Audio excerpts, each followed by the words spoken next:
Good morning. I'm Kathy Peters, representing the BPU. And are there any interveners? Yes, Your Honor. Teresa Woody, Counsel for Intervenor Sierra Club. Thank you. I'd now like to turn us over to the BPU and Mr. David Melhoff.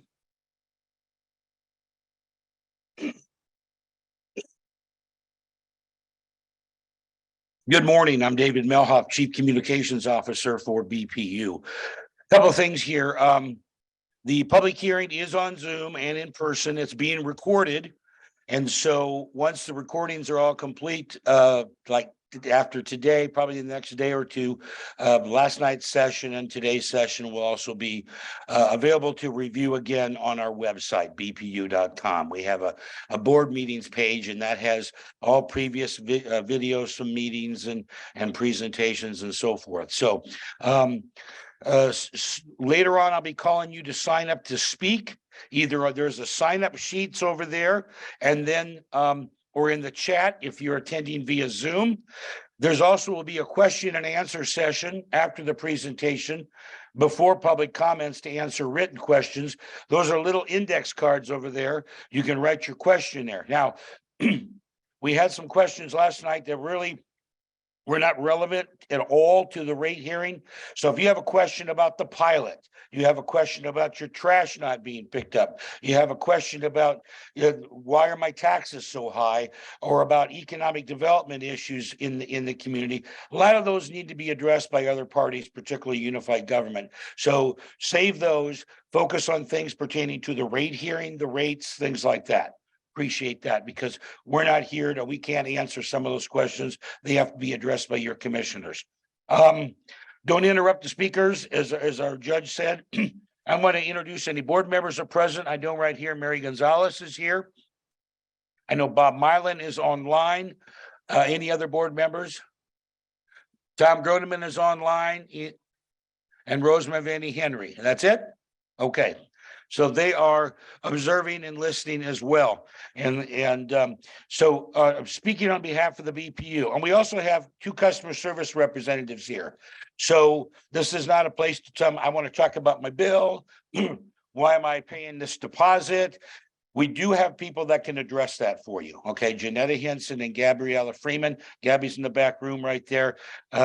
She can answer customer service questions. So if you have a customer service question, go to her. She'll take you out and answer the question for you or something like that. Okay, now here's who's going to be speaking on behalf of the BPU. Bill Johnson, Randy Otting, Lori Austin, Steve Green, Darren McNew, Glenn Brendel, Andrew Ferris, Anna White, and Craig Brown. I'm going to turn things back over to Kathy Peters. She's the attorney representing BPU through this process.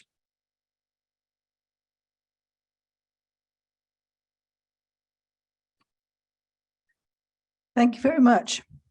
The purpose of this public hearing is to go through some very factual things. BPU has to determine the expected costs and subsequent revenue requirements of its electric and its water utilities.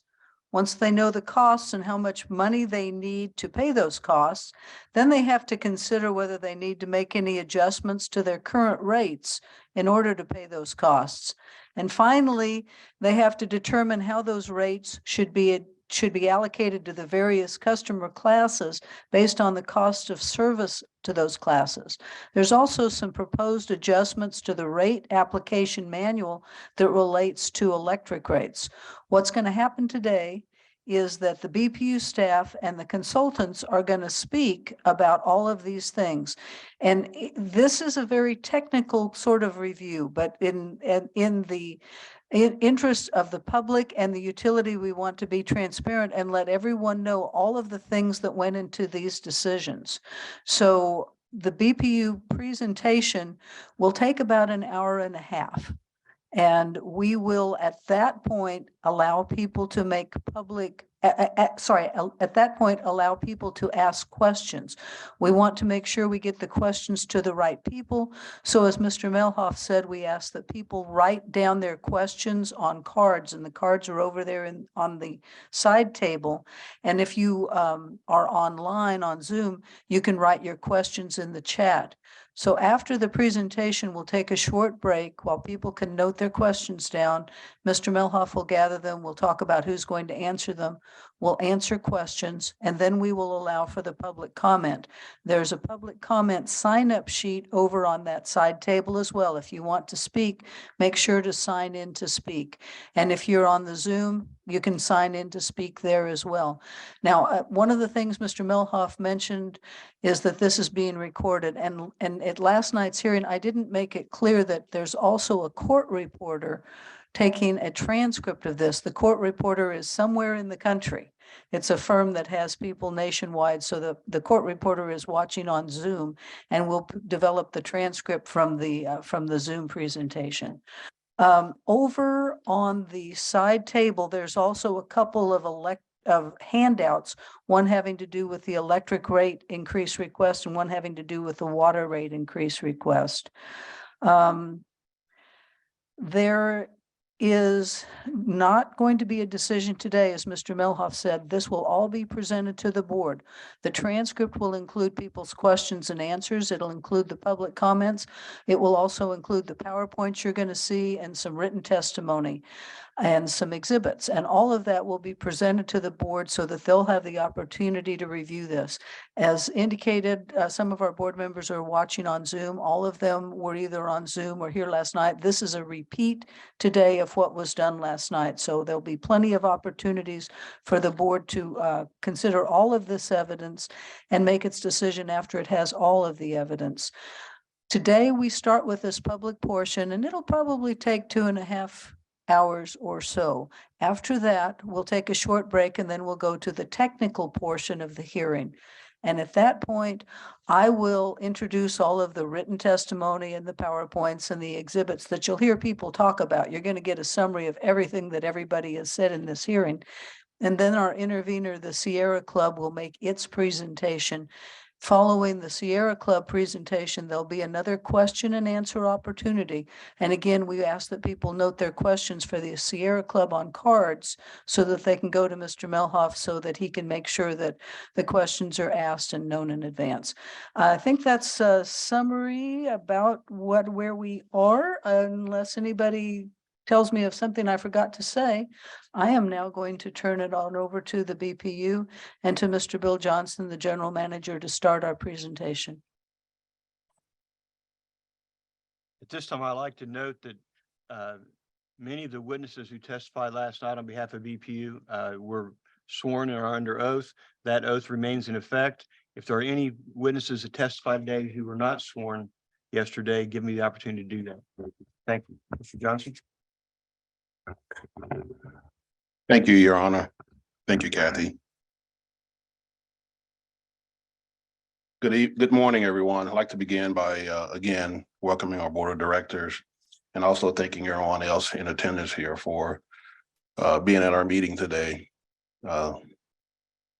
Very much appreciate you being a witness to this process and being involved in the rate hearing process itself. It's very important for us to make sure that we clearly make our case to our board of directors who are the final decision makers, and also give them a complete understanding as to why we're making this request. I know it's never an easy thing for this utility to ask the community and our board of directors to go along with any rate increase that we're proposing. However, I would say that we work very hard at this utility to keep our costs down and maintain our competitiveness within our rates. And I think we've done a pretty good job in doing that. We also take pride in the fact that we continue to communicate and will continue to communicate in trying to get the message out on how to help and provide information on finding ways and helping the customer find ways to better manage their energy and water usage. In fact, we also give them tips on how to reduce those rates to make those expenses more affordable for them. As Kathy said earlier, this is going to be a lengthy process, probably 2.5 hours or so. And we'll have staff following me presenting on the technical portions of the hearing, why we're requesting the rate, and also what we will plan to do with the money that we're requesting additional revenue from. For me, I'll primarily focus on historical trends or efforts to control costs and any local and national events that has caused any type of negative impact on our liquidity. Again, I'll establish this to BPU has not raised electric rates in 5 years. We've not raised water rates in 10 years. So over the course of that time, we've continued to operate with 5-year, 10-year rates as prices have gone up. And you'll hear that a little bit more in my testimony here. Staff will follow up with the more technical parts of this presentation. They'll get into more of the mechanics as to how we approach our cost of living planning process, the proposed rates that we're asking for, and what those rate increases will go, and what we would do with the additional money. We also have a team of Black & Veatch in 1889, which some of you may be familiar with, a company called Burns & McDonnell. This is kind of a part of Burns & McDonnell. These are well-known worldwide, very talented 2 engineering firms that happen to be headquartered in our metropolitan area. They've helped us with not only the cost of service, but also with the rate design itself. So for me, I'm going to kind of follow the agenda or the outline that's on the screen behind me. First, I want to look at the historical cash positions that we have had to try to manage throughout the last 5 years, and it'll be more specifically focused on 5 years. Our cash recently has been trending downward. And most of this is contributed to all the increasing costs of services, products, materials that we bought and buy in order to operate this utility. Sometimes we struggle to maintain our goal of just simply having 60 days of cash on hand. Our rating agencies continue to ask us to increase that level to 120 days or more. And that seems to be where our peer utilities seem to be. And we've had a hard time getting there, but our hopes are that through the process we're presenting today, that you'll see what our plans are to try to get there. But we would like to get to 120 days of operating cash on the electric side, 100 days on the water side. We've also been running somewhere between 58 and 71 days just recently. So, and that fluctuates based on a number of factors we'll also get into. But that still puts us well below our target levels in what we're trying to achieve in terms of liquidity. Reduce customer usage, both on the electric and water side, conservation, energy efficiency, what have you, has also played a role in the economy, has also played a role in having us see our customers use less and less of our products. On the industrial side, we've seen a 10% reduction in electric usage. On the commercial side, we've seen a 3% reduction in electric usage, and residential usage is down about 3% as well. On the water side, it's been a little bit more stable, but there still is a downward trend towards how our consumers on all classes are using our water services. In addition to that, we will be losing one of our key wholesale customers on the water side, and we'll get into that. City of Bonnie Springs is building their own water treatment plant, and in another couple of years, I think that'll be going online, and then we'll be not selling them the amount of water we sell them today. I'd like to move into the local economy and how that's had an impact on our operations. And if you look at the news, if you pay attention to everything that's going on around us, these last few years have been challenging, to say the least. In addition to that, BPU is a weather-driven utility. And what that means is certain times of the year is where we bring in the majority of our revenue, and that we bring in revenue every month, but we peak at certain times in the summer and in the winter. And we have to take that and really manage that throughout the year to take care of all the things that we need to do to operate efficiently and provide and maintain service to you. Last couple of years have not been kind due to mild summer winters, mild winter months, and that has also played a role in reducing the amount of revenue that we normally see come in. We typically forecast very small increases in revenue because our city is not growing as some people may expect. You may see a lot of economic development on the western side of our community, but you really don't see that on the east side.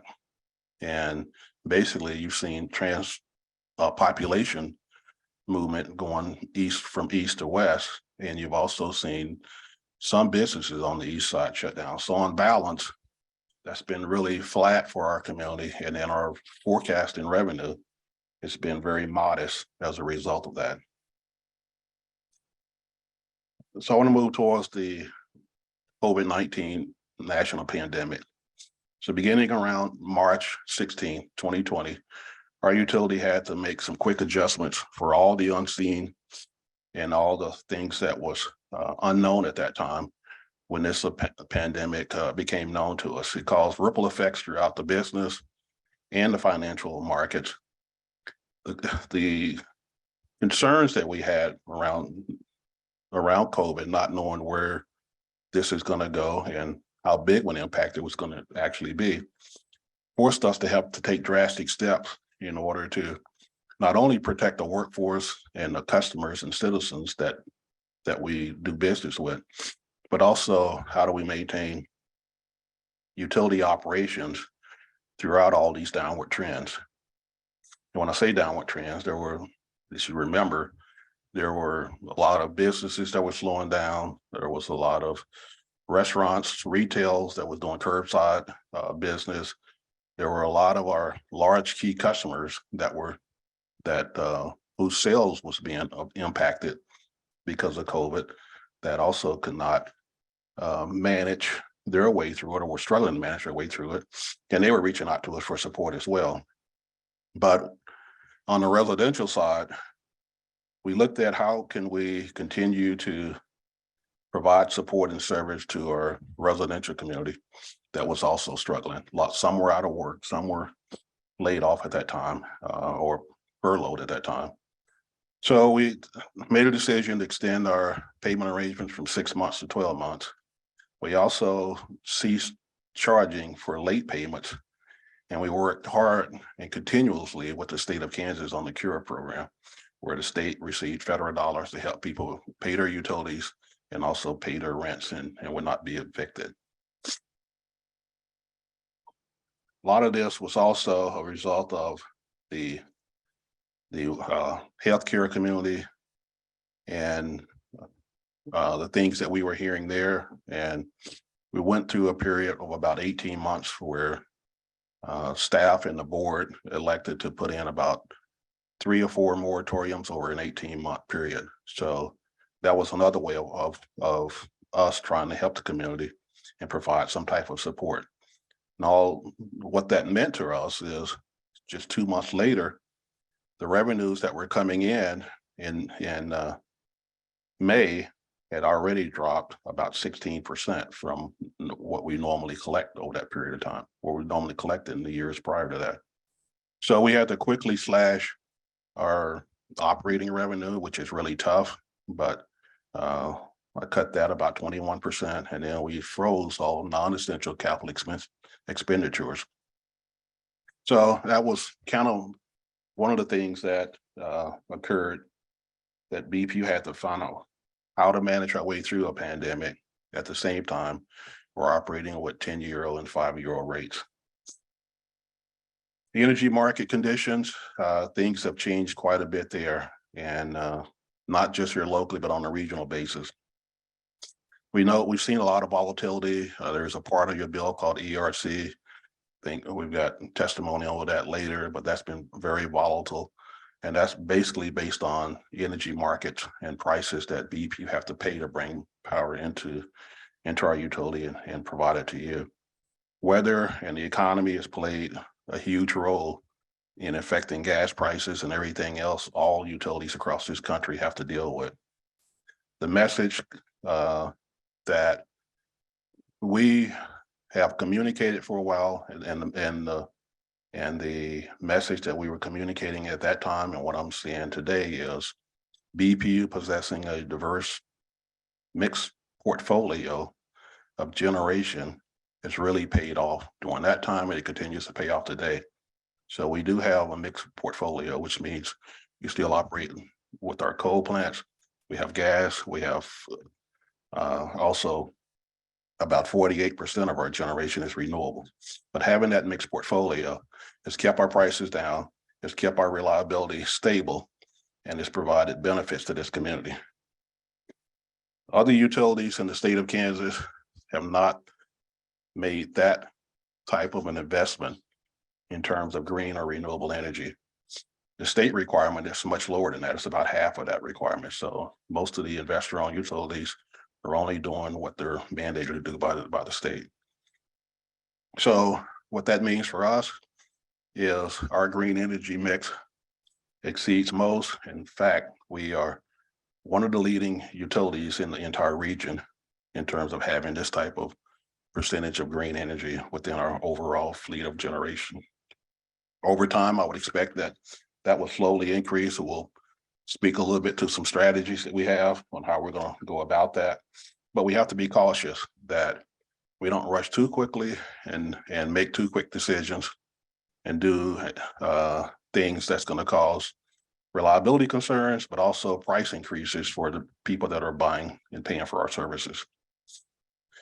We do have and have reached out, and we are beginning conversations to conduct a next future generation study.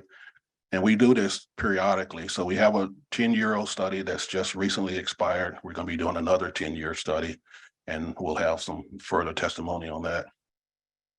In addition to that, the Southwest Power Pool is urging utilities to take a slower approach towards retiring baseload generation and particularly coal generation.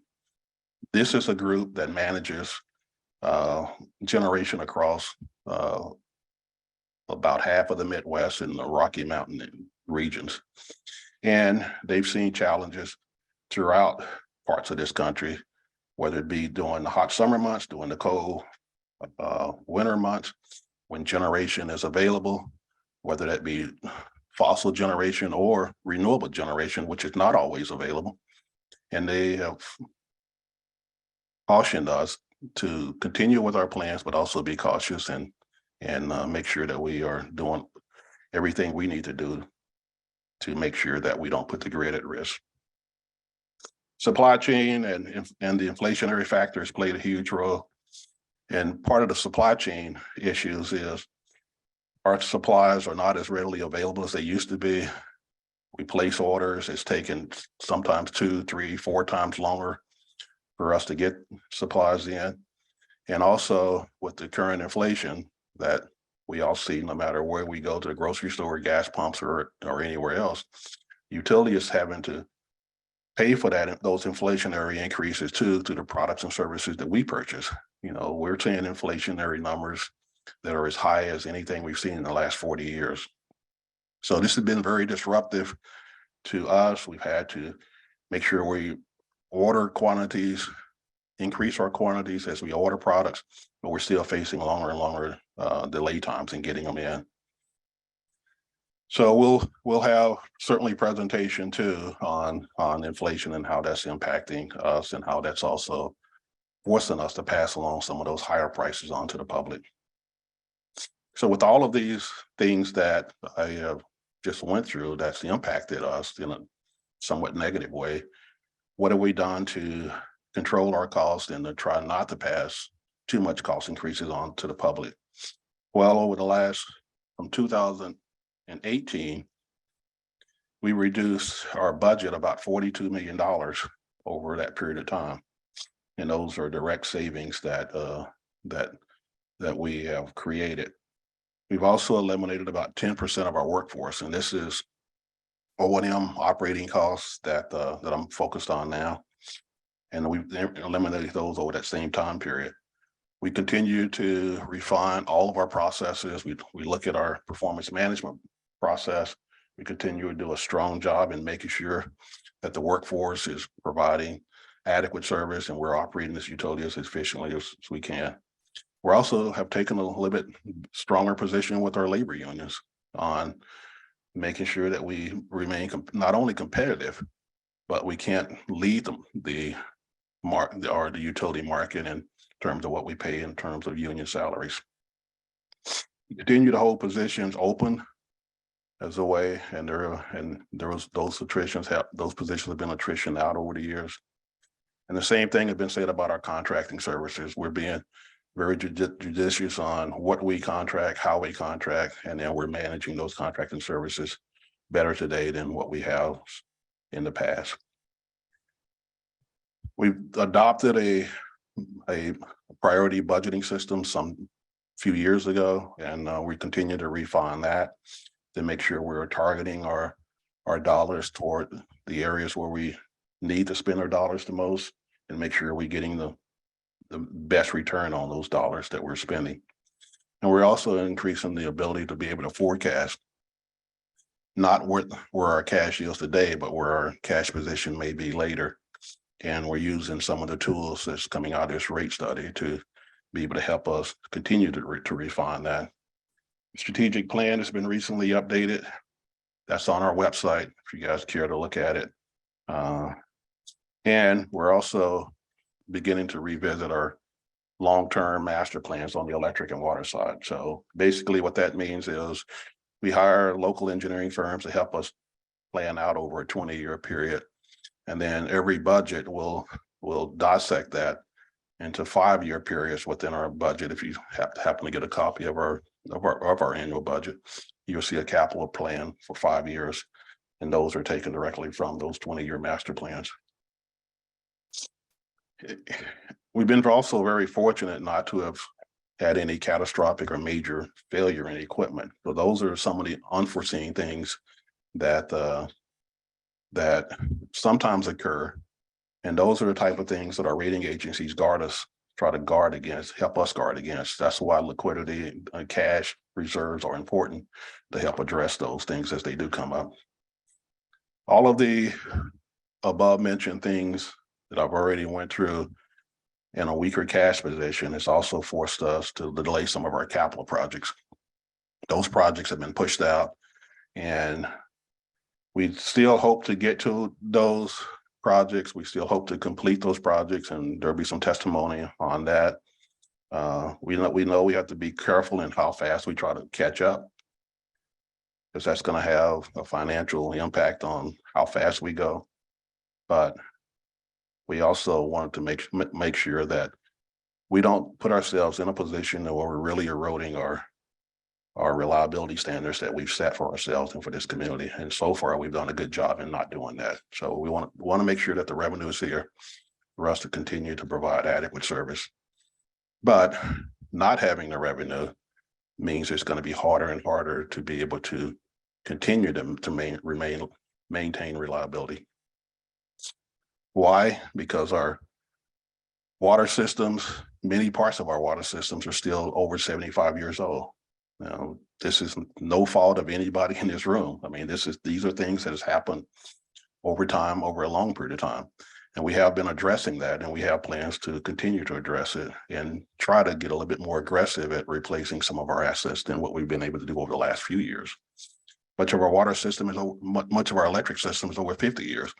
Oh, especially in our substation fleet area and things like that. So we'll also have your plans on how we plan to approach that. So, as I said, we haven't had a rate increase on the water side in 10 years, on the electric side in 5 years. We're still operating under those rates. And because of all of the other things I mentioned, the challenges are still there. but our commitment is still there towards providing the same type of service that you would expect, that we expect, because we also use all those services because we're also customers of the Board of Public Utilities because we live and work here as well. So that's our commitment to the community. That's our commitment to this utility. On a positive note, I want to talk about more of our support to the community. And part of that has been through the utility assistance program that has been in place for many decades. I didn't start it, but I've tried to make sure that we have adequate resources to maintain it. And our plans are to continue to maintain and support our citizens every way we can in terms of offering utility assistance programs.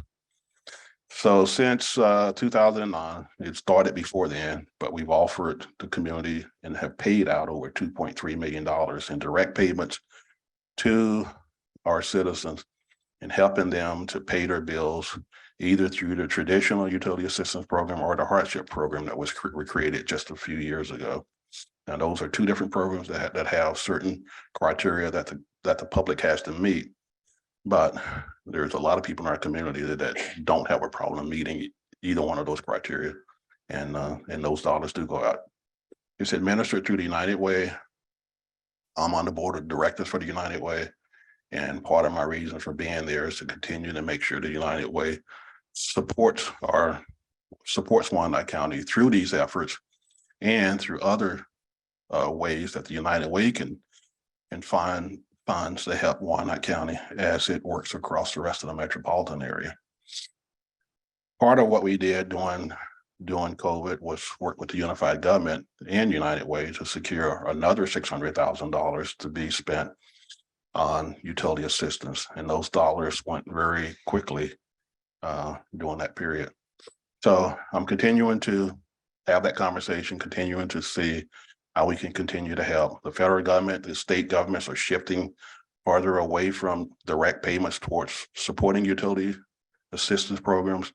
There's other programs that are out there like energy efficiency, support weatherization type programs that the federal government has a little bit different criteria. And it's basically built around tax credits. Now we are trying our best to figure out how we can integrate this utility and in that process to help the public fully understand how they can take advantage of those dollars to be able to go out and weatherize their homes. There's many homes in this community that needs to be weatherized because they're not energy efficient. That's what drives up the bills. And I really think that this is a smart way that the federal government is now spending dollars to help people. I don't know how many people can qualify. It may place some extra burden on some people because of how it's designed, but we're gonna try to help you understand that process and how to navigate through that. Would like to thank staff for all that I mentioned. You know, it took a whole team effort to be able to help manage this utility. It also has taken support from our board of directors for what we've needed to support this utility over the last 5 years, the things that I've mentioned. Without the support from staff and without the support from the board, I'm sorry, I may have a different story that I'm telling you today, but I think all groups here have served this community well in the efforts that they have put forward in terms of trying to make sure that this utility continues to move forward. As a reminder, you look at the mission statement on the wall, this utility tries to focus on the needs of our customers, improve the quality of life in our community while promoting safe, reliable, and sustainable utilities. Again, we all live and work here.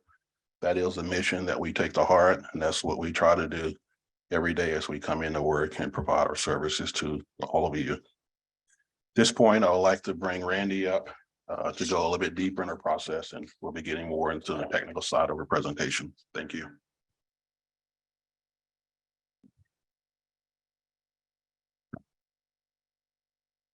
Morning. Thanks, Bill.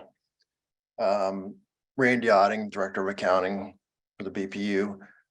I'm here basically to go over our process, the rate hearing process and how we got to this point today.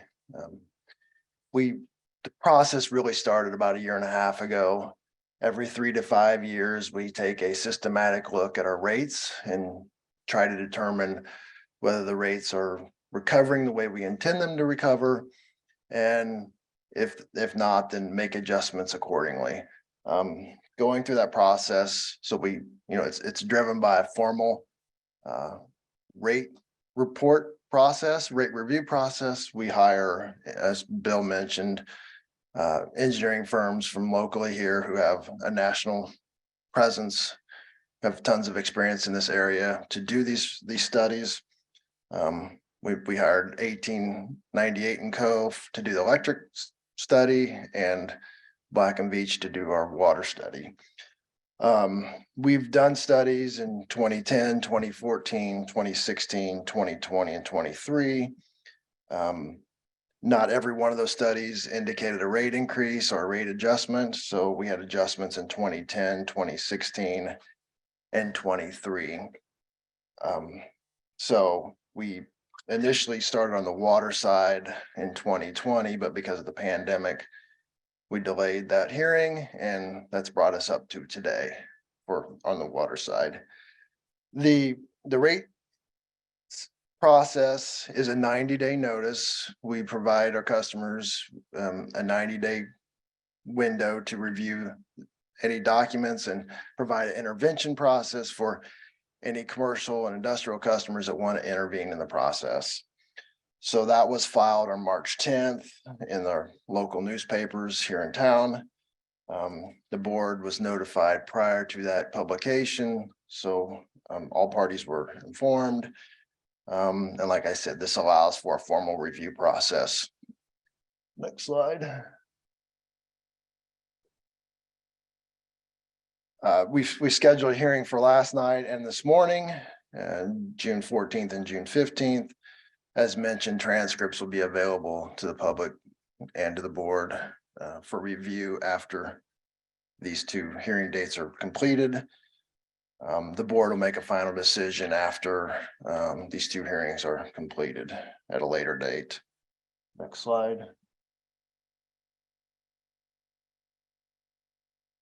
So the purpose of the hearing is for us to give a formal presentation to the public and to the stakeholders to understand more and learn about what's in the proposal and the impacts of the proposal on the customer's bill. It also provides a formal process for intervention to occur, for interveners to come in and provide a presentation and give their side of the story, so to say. Also allows the public to give questions and comments, and for the board to hear those questions and comments and to take all that into consideration before they make their decision. So with that, that kind of reviews and lays out the process and how we got to this point. I'm going to turn it over to Lori Austin, Chief Financial Officer for the utility. Next, thanks.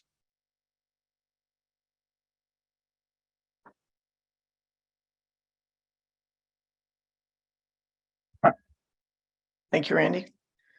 So I'm going to go over kind of our goals of the BPU as we entered our rate hearing and some of the concepts of what we're trying to do as we go through this process.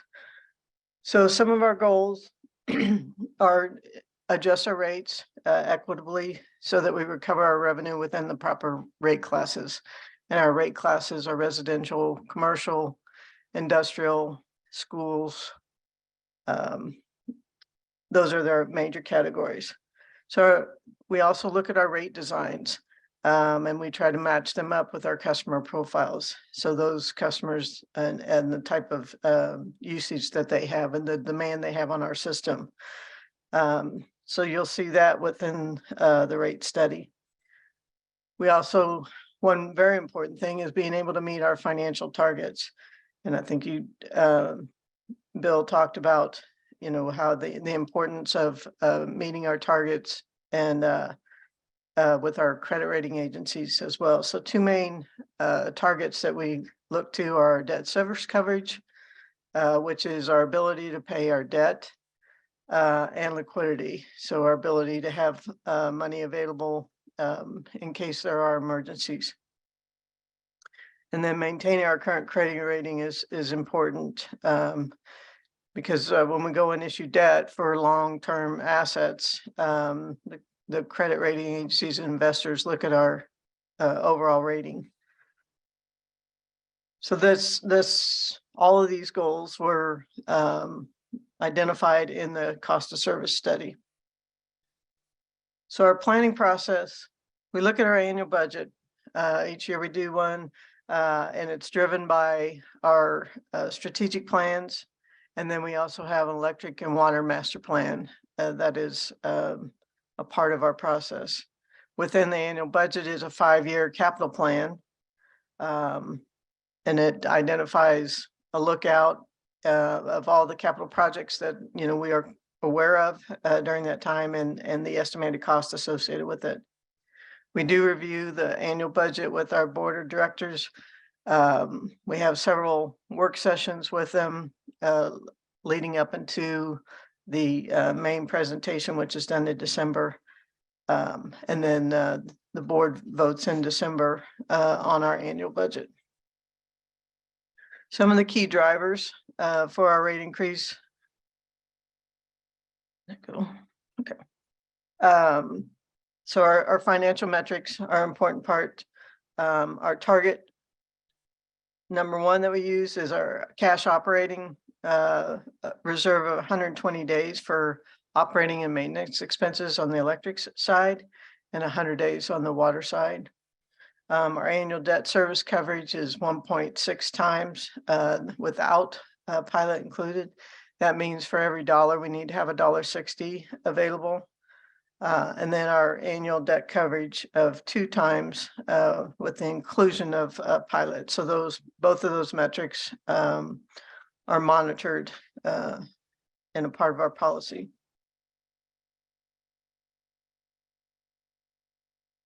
So you'll hear a little bit later from our operations staff, you know, that inflation prices, cost pressures have been very real to us as a utility. And that has eaten into some of our financial metrics.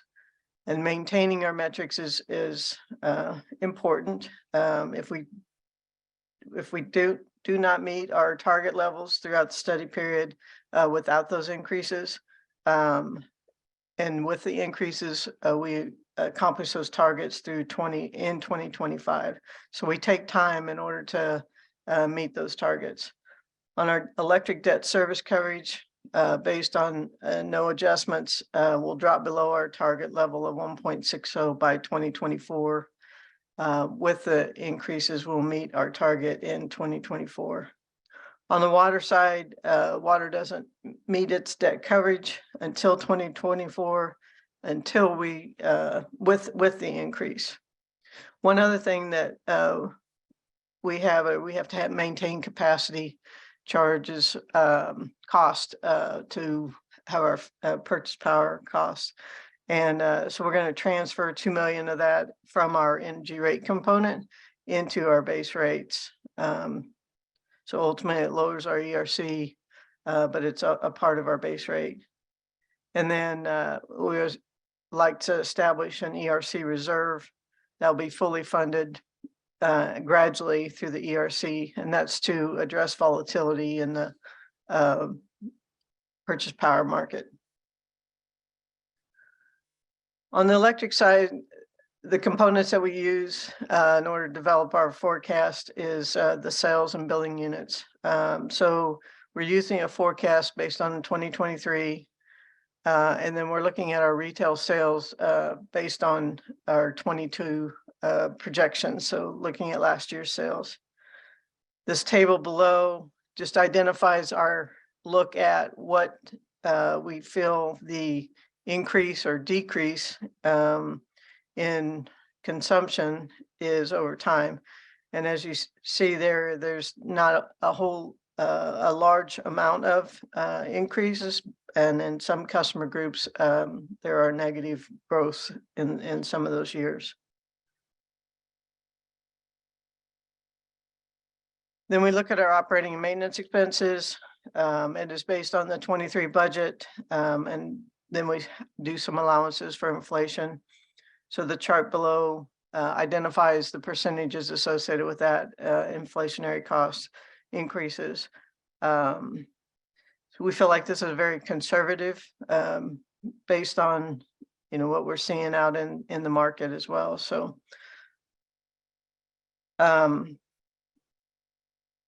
we break those out into, you know, those different categories: personnel costs, services, or material and supplies, and then also our employees' healthcare and retirees' healthcare. Next slide looks at our breakout of those expenses. This does not include fuel and purchase power. The top line there is the removal of the capacity charges, or that's going into the rates. As you can see, between 2023 and 2027, that difference between the 109.9 million and 110.9 million is less than $1 million. So our cost increase, excluding fuel and purchase power, is less than 1% in a 5-year period.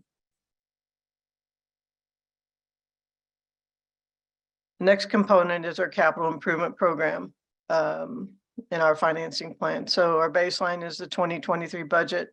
And as it stated, we do a 5-year plan through 2027.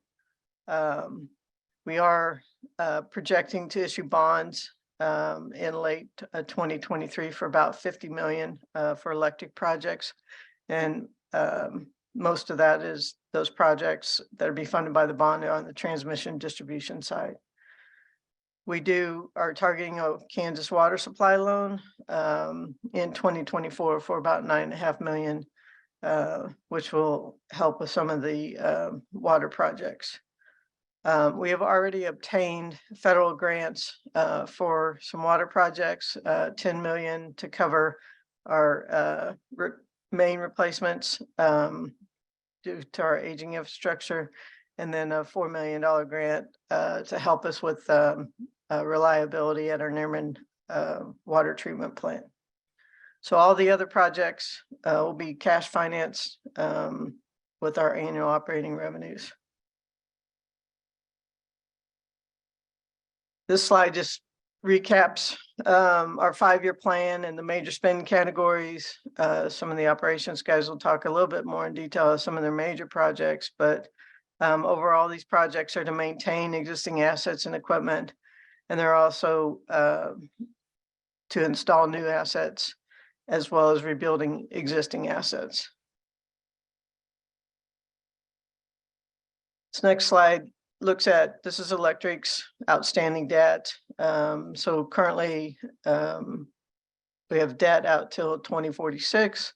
The important piece to this is, as we do issue more debt, it's our ability to lay out that debt over time so that we don't have big spikes in our principal and interest payments each year. So as we go out further in the years, we've got some room to lay out. And then when we issue debt, we usually issue it for 25 to 30 years. This next slide just looks at our forecast, and this is with no rate adjustments. Two of the key lines there, about middle of the page, is our days of O&M operating reserve. And as I stated, the target as we go into 23 is 120 days. If we do not have the rate increase, we drop down to 24 days by the end of 2027. We take a significant drop as we come out of 25 into 26. At the bottom of the page is our debt service coverage, and we would be meet our metric in 23, but as we went into 24 and on throughout the study period, we would be below our metric. And this slide does include the rate adjustment. So our days O&M we would not meet or exceed our metric until 2025. So as we talked, you know, we wanted to slowly reach that target, not just increase rates to meet that target right away. And then our debt coverage would allow us to maintain our coverage throughout this study period.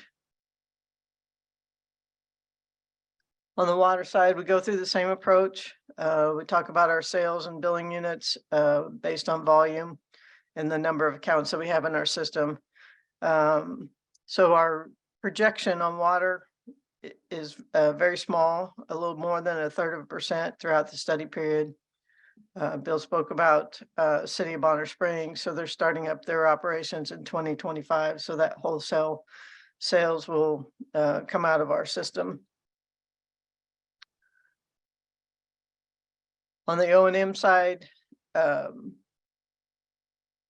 both production and transmission and distribution, those are the two areas that have the highest increase over time. Production for the chemicals that they're having to procure for the system have increased dramatically. And also the components of our the water system, such as pipe and things like that, have also had pretty high increases over the last few years. And then we also, the next slide looks at our forecast with allowances for inflation. So we use the same inflation rates as we do on the electric side. So those expense categories overall for each area. And then water has this projected capital cost. So their 5-year plan, it has a 5-year plan of about $202 million.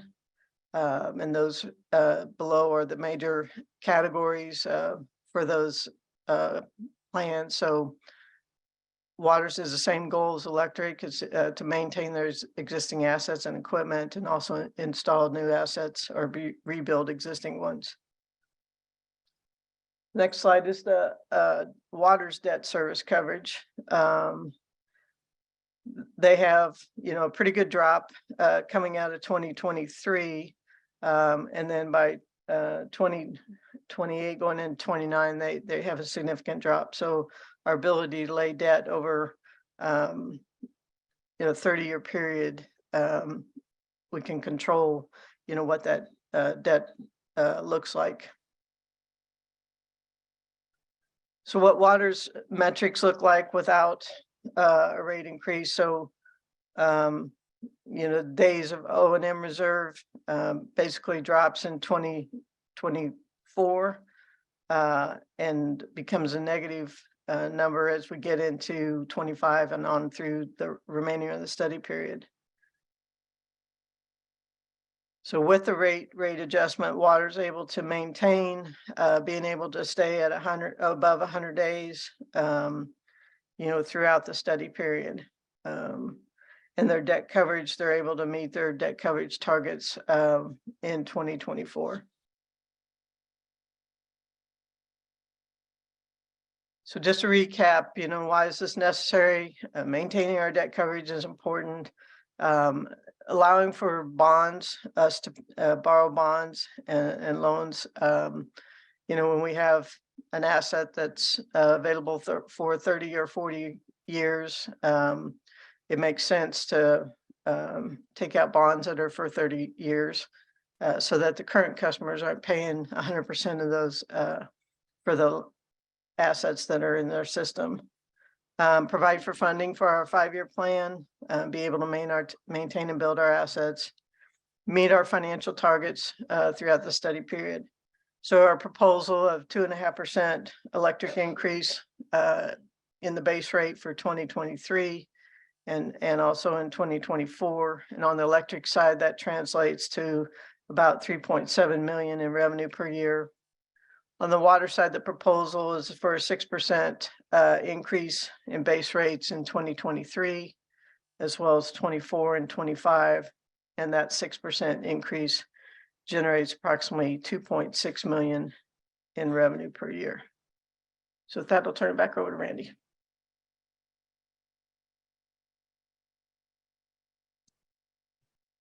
Thank you. looking at our major categories, our residential, commercial, and industrial sales for the past 5 years, back to 2018, residential's on the bottom. Commercial, industrial, working your way up on those bars. The point of this is we've seen the dip in 2020, and we've come out of it a little bit in up to 2022. But our sales have not fully recovered back to our 2018 levels. This is on the electric side, by the way. Our industrial sales are still approximately 10% lower than they were in 2018 as of today. The top bar there is our schools, highway lighting, wholesale sale group, and our public authority group. Next slide. On our water, similar graph. Water's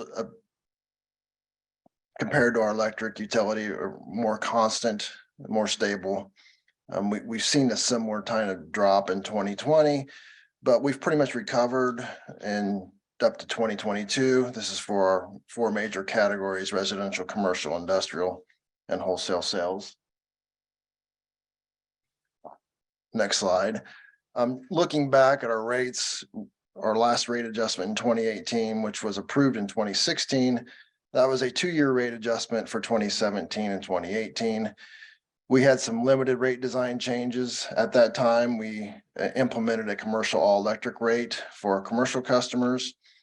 We adjusted our summer periods to June, July, August, September, that previously they were started in May. And we increased our fixed charges on the bill in 2017. We also implemented a high load factor rate design for customers who have a high load factor, primarily industrial, commercial industrial customers. And we also implemented an outdoor event lighting rate at that time. For this rate hearing, a little bit more specifics about the rates being proposed and the rate design changes. On the residential side, we currently have 2 residential rate classes, a 100 rate class, which is your standard rate class, and a 101 rate class, which are customers who are primarily all electric. We're proposing merging those 2 classes into 1 rate class. The rate design will look similar to the current 101 rate, which will provide a discount essentially in the winter periods or the non-summer periods of customers who use more than 1,000 kilowatts per month. We're also implementing a green rider, requesting to implement a green rider. This will be available for C&I customers, customers who are interested in procuring green energy options to meet their environmental or corporate goals that they may have. Next slide. And we're continuing our trend of focusing on the customer charge. We're going to add a $2 implement on the residential side on the customer charge. This kind of follows a national trend that we're following. Just to review, the customer charge recovers our costs related to the meters, billing, postage, customer service, and any infrastructure that's required to connect the customer to the electric and water system. As mentioned earlier, we're proposing a ERC rider to establish, or an adjustment to the ERC rider, so we can establish an ERC reserve. Next slide. So specifically, as mentioned earlier, we're requesting a 2.5% adjustment in 23 and 24. Those rates vary by class. The bottom table kind of breaks it out by class by year. It ranges from 1.75 to 3.75, depending on the rate class. Next slide. So the results of the bill for a residential customer on the right side is a winter or a non-summer bill. If a fall, winter, spring bill of a customer who would use 820 kilowatts a month, the bill will go from 114 to 118. Likewise, a summer bill for a customer who uses 1,500 kWh a month will range from 195 an increase to 205, approximately $10 a month. On the water side, we're recommending 6% for 23, 24, 25. And the breakout, that's a system-wide average. The breakouts varies by rate class. It ranges approximately 4.6 to 9%. And by category, by year, these will vary based on usage and size of meters in the system. So looking at the overall impact of the bill on a residential customer that uses approximately 7,000 gallons a month, we would see an increase of approximately $55 to $58 a month, which is $4. I'm sorry, $3. With that, I'll turn it over to Steve Green.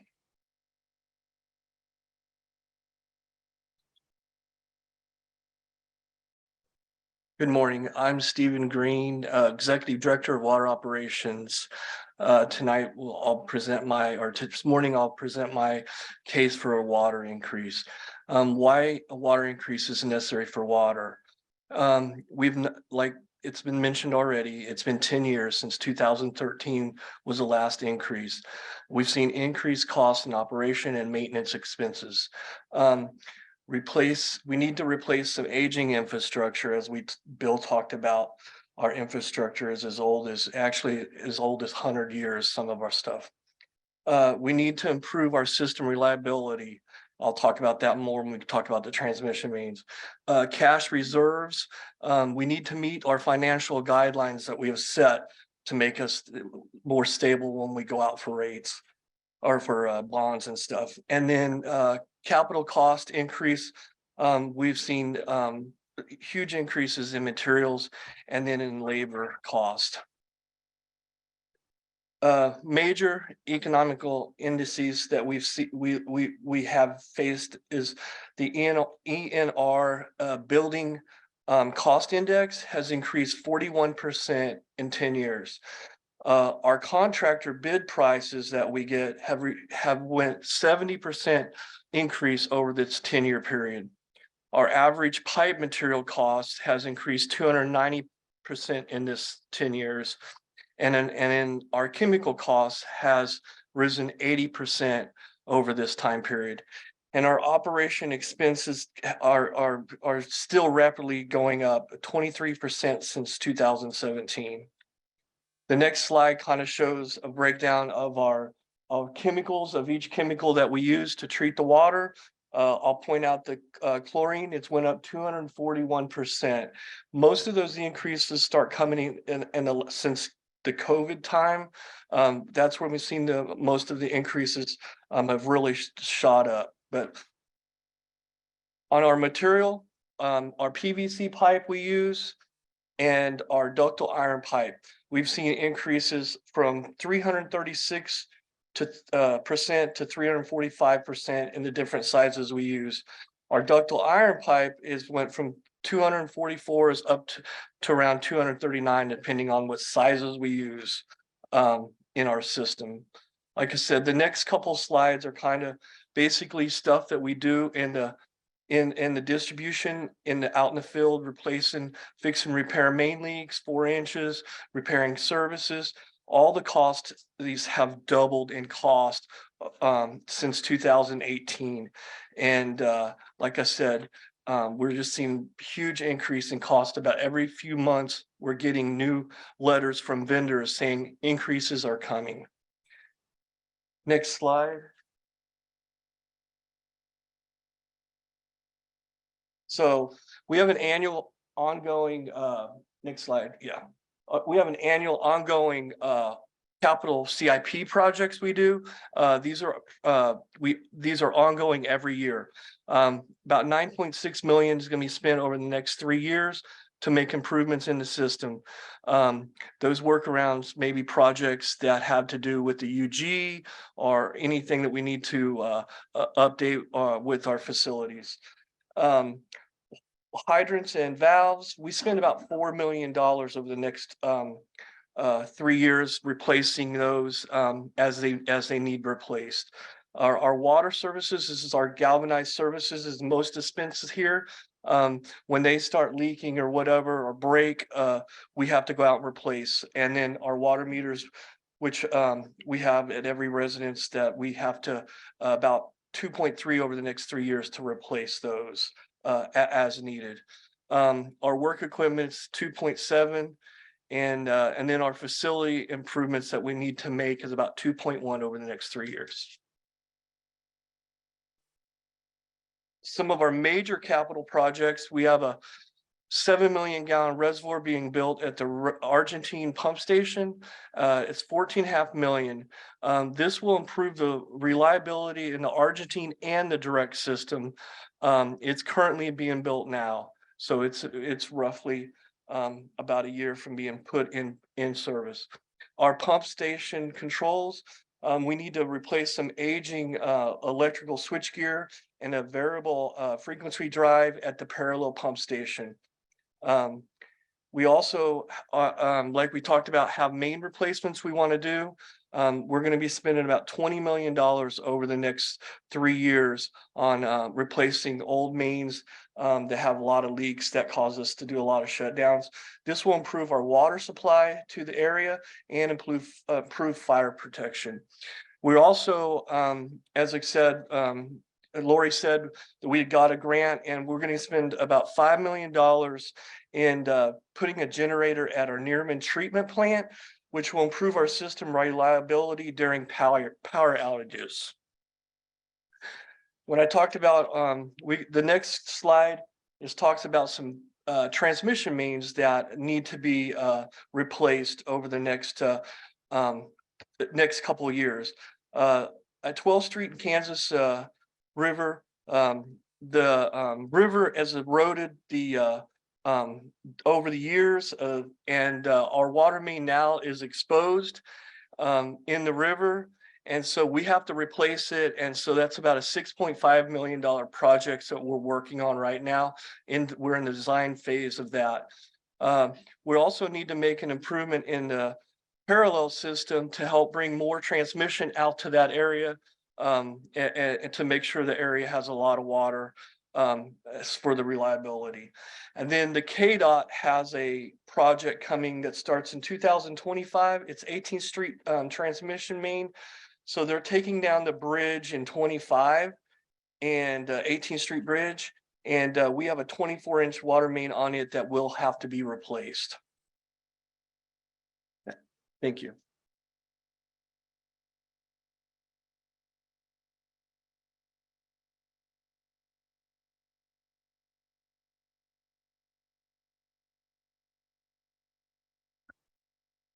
Good morning. I'm Darren McNew. I'm the Executive Director of our Electric Operations Group. I'm going to go through some similar material to what Steve just presented regarding some of the challenges with cost on our electric side and some of the capital needs of our system. So this first page just shows some average price increases of what we pay today versus what we paid in 2018. You can see, pole mount transformers, for instance, 100% price increase. So that means that material has doubled from what it cost in 2018. And that goes across the board, poles, wire, insulators, all those things we need, 50 to 60% increases on material. Cross arms have doubled. All those items on the left side there are for typical, like our overhead services that we provide. Underground services shown on the right side is a little sharper increase. Pad mount transformers 175%. Just the cost of conduit up 350%. So we have some pretty significant supply chain challenges we're trying to overcome, which is cost and also the lead times. Equipment we could get in 2 months is now 2 years out. So we're having to plan our projects and order material much further in advance than typical. Next slide, please. So this just shows our cost to install like an average underground electric residential service. In 2018, that cost was around $816. In 2023, that cost is now over $1,400. So not quite double, just for the very same equipment, material, and service to a typical house. Next slide. This shows a service to an apartment complex. Same kind of a thing. In 2018, that electric service cost us in material $1,621.94 put in. Now that same service is over $3,400. So again, double for the very same material. Next slide. This is a summary of our capital outlay, or excuse me, our capital outlay that's already kind of been covered. As was discussed, we have a 20-year master plan that we use to address things like aging infrastructure. It's been talked about. A lot of our system, a big piece of it was put in the same sort of time frame. So it's all kind of aged at the same rate. And we've been working on this for, you know, years and years trying to address these needs. We've done a lot of projects on the eastern side of the county, which has the oldest part of our system. And so what this represents is a continuation of that and our capital outlay for the next 5 years, trying to address some of these issues and improve reliability of the system. Next slide.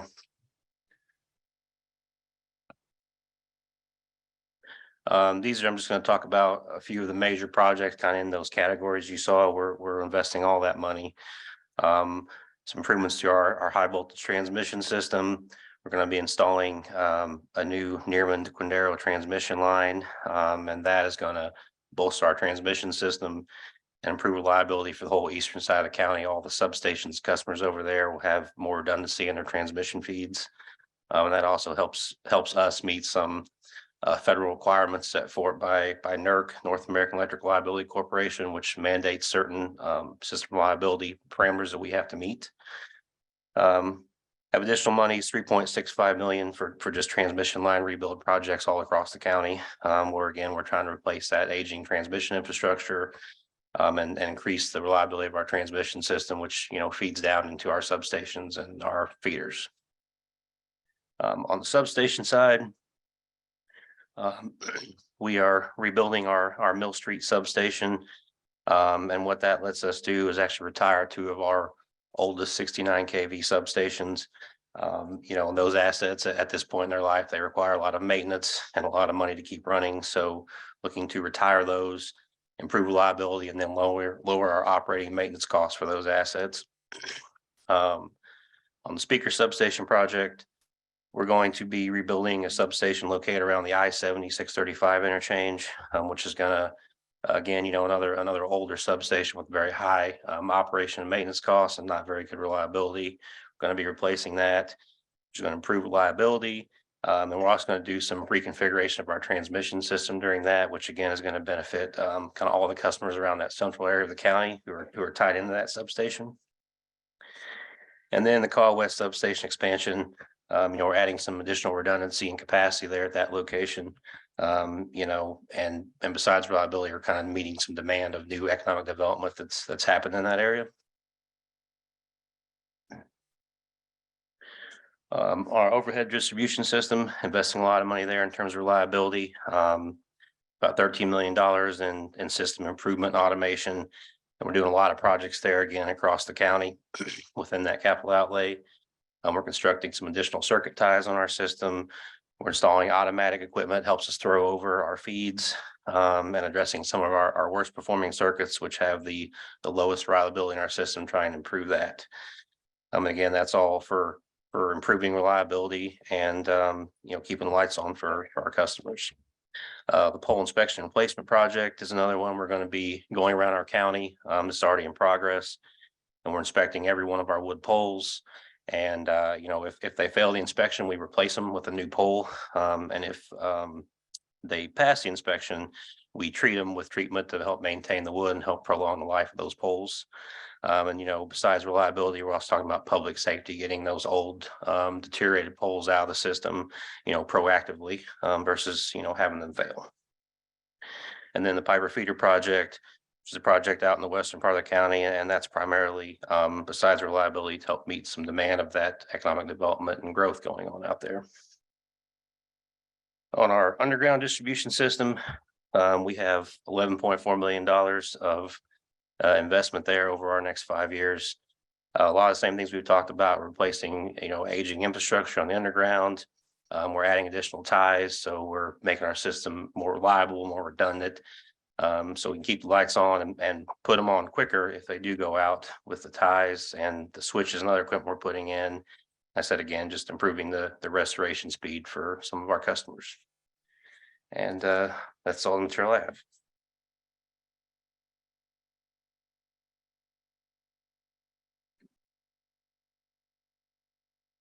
Good morning. My name is Glenn Brendel, Executive Director of Electric Production at BPU.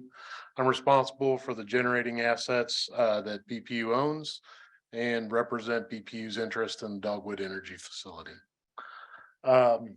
So our spending is going to be pretty much flat over the next few years to 2027. This year was a little bit more expensive. We had a coal nozzle replacement at Nearman and a couple other generator inspections and generator related work that we did this year. But overall, this was probably 34 million this year, and we expect that to flatten out at around 30 million going into 2027. But how do we manage those costs on the expense side? Through staffing, through workflow management, doing value added work, skipping work that doesn't add value. So we manage our staffing and we'll remain pretty much flat all the way through 2027 as well. On the capital side, which is next slide, please, Robert. Thank you. Most of our spend is being utilized in compliance related activities, catalyst layer replacements for all 3 layers at Nearman, pulse jet fabric filter, bag replacements. And as I stated, we've tried to focus on safety and losses on the steam and water cycle side. So number 5 heater replacement in 2024 and low center replacements or safety related for arc flash, keeping our employees safe. These are older MCCs that need to be upgraded. As far as the CT side goes, as far as our generating assets go, like any control system or like your Apple phone, you know, there's always a new version out there and these become obsolete over time. So for reliability reasons, we need to upgrade those control systems. These assets, these peaking units are critical during winter events and during summer peak. And the Dogwood capital share is right down there at 2.16 as they continue to keep that unit alive and running. So overall, not much going on here except we continue to right size staffing. Operating costs remain at existing levels, 30 million and below. Capital improvement is all mainly compliance related and replacement of obsolete systems. And future generation, we're, as Bill stated early in the presentation, that is under study right now. So we're always exploring our options and how to be more efficient. And Andrew Ferris is next. Thank you.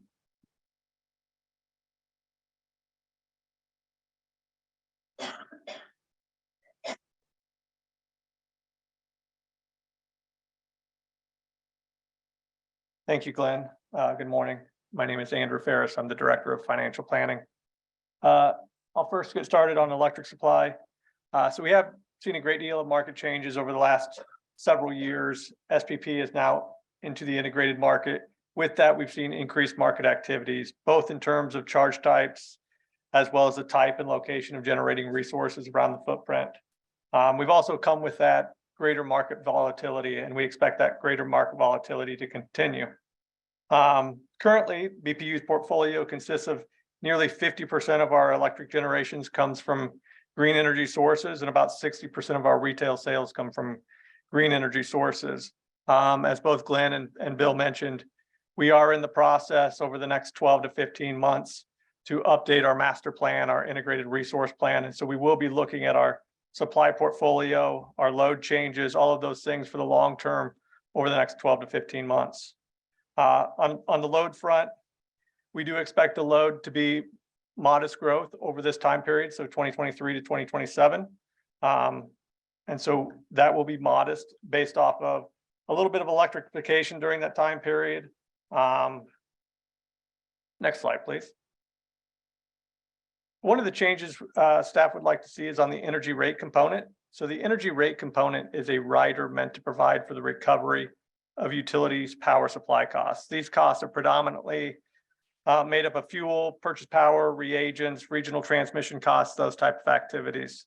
As part of some purchase power agreements, the BPU pays a capacity charge associated with that resource. Currently, 2.6 million of those charges are recovered as part of the base rates.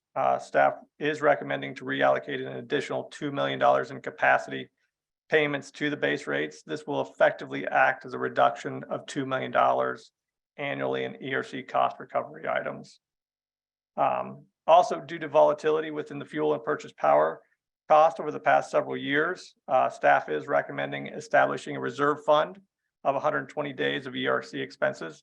Again, this will be a gradual approach that we'd expect to be fully filled by 2027. Next slide, please. Another change that we're looking at implementing is the Green Rider. The Green Rider is a program designed to provide large customers the ability to source up to 100% of their annual load with renewable energy. This program is expected to have a net neutral impact on non-participants. Staff will work closely with these potential participants to determine potential renewable projects that most closely match the goals of those participating, including cost, quantity, timing, type, project length, all of those type of activities. The goal is to provide a mechanism to allow those large customers that have sustainability goals the flexibility and the means to meet those goals. Next slide, please. So in conclusion, the goal of this rate hearing is to improve the debt coverage, maintain adequate cash reserves, support capital improvements and maintenance throughout the service territory, maintain competitive rates throughout the study period while maintaining reliability. And if anybody wants any of these materials or needs additional materials, those are on bpu.com. They're on the banner on the front page. And so you can find those and access those there. And that's all I have.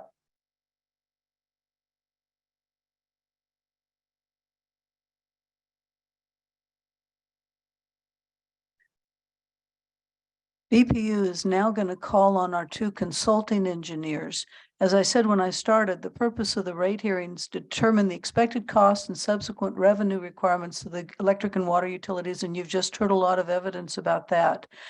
The consultants took that information that the BPU provided them with the next two steps. That's considering electric and water revenue adjustments and to determine how rates should be allocated to the various customer classes. And so for the discussion of those topics, we'll call on Craig Brown with 1898 & Co. That's a division of Burns and McDonnell, followed by Anna, and he'll talk about the electric side, followed by Anna White with Black & Veatch to talk about those things on the water side.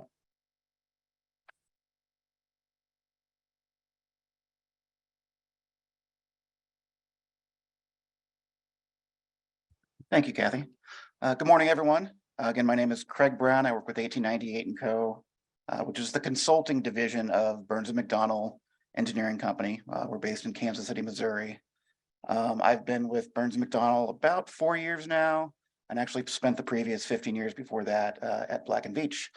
So I've been in the business of rate and financial consulting, primarily for electric utilities, for about the past 20 years. So I do this type of work, cost of service, rate design, a whole lot around the Midwest and Kansas and Missouri, but also nationwide. So I think, doing this type of study, what I want to explain to you is how this process works and how we take the information from the budgets and the capital plans from the BPU and bring them into a more concise plan as a way to develop an equitable rate structure for the customers of the BPU. Next slide. One more. So just want to talk a little bit about the rate study process. So you understand what our role is in this. When we do a rate study, it's basically a three-step process. Starts with a financial planning or a revenue and revenue requirements phase. Step 2 is cost of service, and step 3 is rate design. So the financial planning phase, or the step 1, is really consolidating all the information that you have heard from BPU staff and management today on their operating budgets, their capital improvement plans, and all their financial goals. And we build a 5-year financial forecast around that to determine basically a 5-year plan for the operations of the BPU for the electric utility. And that includes developing a revenue forecast under existing rates, compiling all the O&M forecasts provided by the BPU, and working with them to come up with a financing plan for their capital improvement, whether that includes bond financing or cash financing for manual rates, and trying to find that optimal balance that minimizes the rate increases to customers. So basically what that phase is going to tell us is what's the overall rate increase needed for the utility. Next, we go to step 2, which is cost of service. And this is where we get to more of the engineering and the engineering manuals and national publications that guide this process of cost allocation. And what we do is we go through a process of taking a single year of that revenue requirement, usually the year the rates are going to be in effect, and go through a process of functionalizing, classifying, and allocating cost. And we'll get into more detail on that later. But the goal of that is to determine, of the system average increase, how should that be shared across the customer classes, and gaining an understanding of how do the current rates and revenues compare to the allocated cost of service for each class, the classes being things like the residential class, commercial classes, and industrial classes. And from that, that's going to give us a guidance on how to spread that rate increase amongst the classes and to see if any classes should have more or less than the other. And once we have that information and we can develop target revenues for each class, we move to the rate design phase, which is step 3. And that's where we're really dealing with the pricing objectives of both generating rates that collect the target revenues, but also meeting goals, other goals within, as far as understanding the cost of the utility and how they're fixed and variable, and making that sync up with the rates, and understanding the differences in customer charges and energy charges and things like that. So with that, we'll move on. So step 1 of the process is the financial planning or financial forecast page. I'm not going to repeat everything that was said in the staff presentations. I do want to point out a little bit on this slide, which is the electric revenue under existing rates. As was presented earlier, it's pretty flat. But I wanted to point out the different blocks as kind of the different components of revenue that the BPU receives. At the bottom in the blue area is what we call base rate revenue. And there's really 2 buckets of rate revenue. There's base rate revenue, which is the standard customer charge and energy charge or demand charge. And then you heard earlier also talking about the ERC, which is the energy rate component, or it's really the fuel and purchase power recovery. So it's kind of like the pure variable cost they're paying for fuel and their power purchase contracts and the wind turbine contracts, things like that. That's going to vary a lot, and BPU is in less control of some of those costs. Whereas the base rate side is really their annual operating budgets, the building and maintaining of the transmission and distribution system, the employees, and so on and so forth. So this is really focused on the base rate side, is what this rate hearing is. And that's that blue portion. Next slide. As presented by Lori, I think earlier, this shows that the BPU is currently not meeting its financial metrics. So the goal of this is to find a plan that brings them back up to where they can meet their debt service coverage, or actually maintain their debt service coverage, but also build up that cash position so where they can beat 120 days of O&M and be able to continue to issue debt affordably at preferred rates. Next slide. So the method that's being proposed to do this is through 2.5% base rate increases over the next 2 years. And then actually the study period, if you look at for the 5 years, there's no more rate increases indicated after that. But another piece of this is expanding the way that the minimum cash balance is recovered. And by that, I mean creating instead of having just 120 days base build up to the base rate side, separating that reserve balance between an operating balance and an ERC reserve fund. Because the fuel and purchase power costs are more volatile, that's actually a lot of the need to have that 120 days reserve fund. We're basically dividing it in 2 and building up the ERC reserve through the ERC charge to make sure that that minimum balance is maintained there. And then that puts less pressure on the base rates to have increases due to fuel volatility. So that's a big piece of this. And then the other thing that's driving the need for base rate increases, as mentioned earlier, is actually that transfer of fixed purchase power capacity costs, taking that out of the variable ERC and putting it into base rates. So over half of that first year increase is just that part alone. And that's going to increased 2 million in recovered in base rates, but decreased 2 million from the ERC. So it's effectively a net neutral impact to the customer. Next slide. And this is just a repeat. This shows that based on this plan, these few changes, that's going to be able to bring the BPU up to their financial metrics gradually. They're still not meeting their days cash on hand until 2025, and then maintaining that with no additional rate increases planned through the rest of the study period. Okay. Next, we're going to move on to cost of service. This is where it gets a little bit more technical. I wanted to try to explain the cost of service process and how we go through this. And our process is guided. There's manuals put out by NARUC, which is the National Association of Regulatory Utility Commissioners. That is a cost allocation manual that drives the industry standards for how this process goes. But we start with basically 1 year in the fiscal year 2024 budget or planned budget as a starting point. And we'll break those revenue requirements up into various components of operating expense, administrative and general expense, debt service payments, and your plan for cash finance capital. Again, this is just base rate expenses, so we're not talking about fuel and purchase power. And our first step is to functionalize those costs. We'll go through a process of functionalization, classification, and allocation. Functionalization basically breaks it up into different groups and what they are doing. So for X, there's a group here that manages the generation fleet. There's a group that manages transmission, distribution, and customers. So we'll functionalize each of the buckets of cost into one of those buckets. And the next step, and this is a very important step in cost of service, is classification. And this is understanding what causes a change in each of those costs. And the classification areas are energy, demand, and customer. And by doing that, if there is a cost that is impacted by the number of customers on the system, we would classify that as customer related. If there is a cost that varies based on how many kilowatt hours purchased in the system, that would be energy related. It would be classified as energy. And so through that process, each of those costs is going to be classified as one of those cost areas. And you'll notice that those three categories are also the same way you see billing charges on your bill. For a residential customer, you're going to have a customer charge on an energy charge. For any commercial and industrial customers, you're going to have a customer demand and energy charge. So it drives a lot of information used in rate design as well going forward. And then finally, the final step is to allocate those costs that have been functionalized and classified to the customer classes. So you end up with an unbundled cost of service that you can break down what each class's share of each of these costs are. And then by taking that total allocated cost of service, we'll analyze that by comparing it to the revenue generated under current rates. That will give us an indication of how rates should be adjusted based on the cost allocation study to get to an equitable rate structure.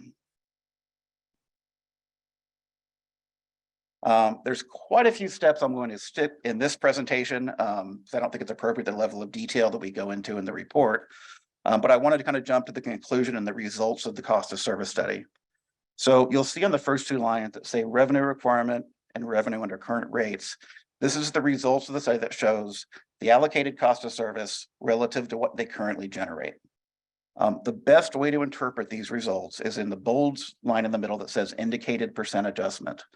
By looking at these numbers relative to the 2.5% system average, that will give you an indication of what the rate adjustment in theory would be to bring that class to fully cost of service.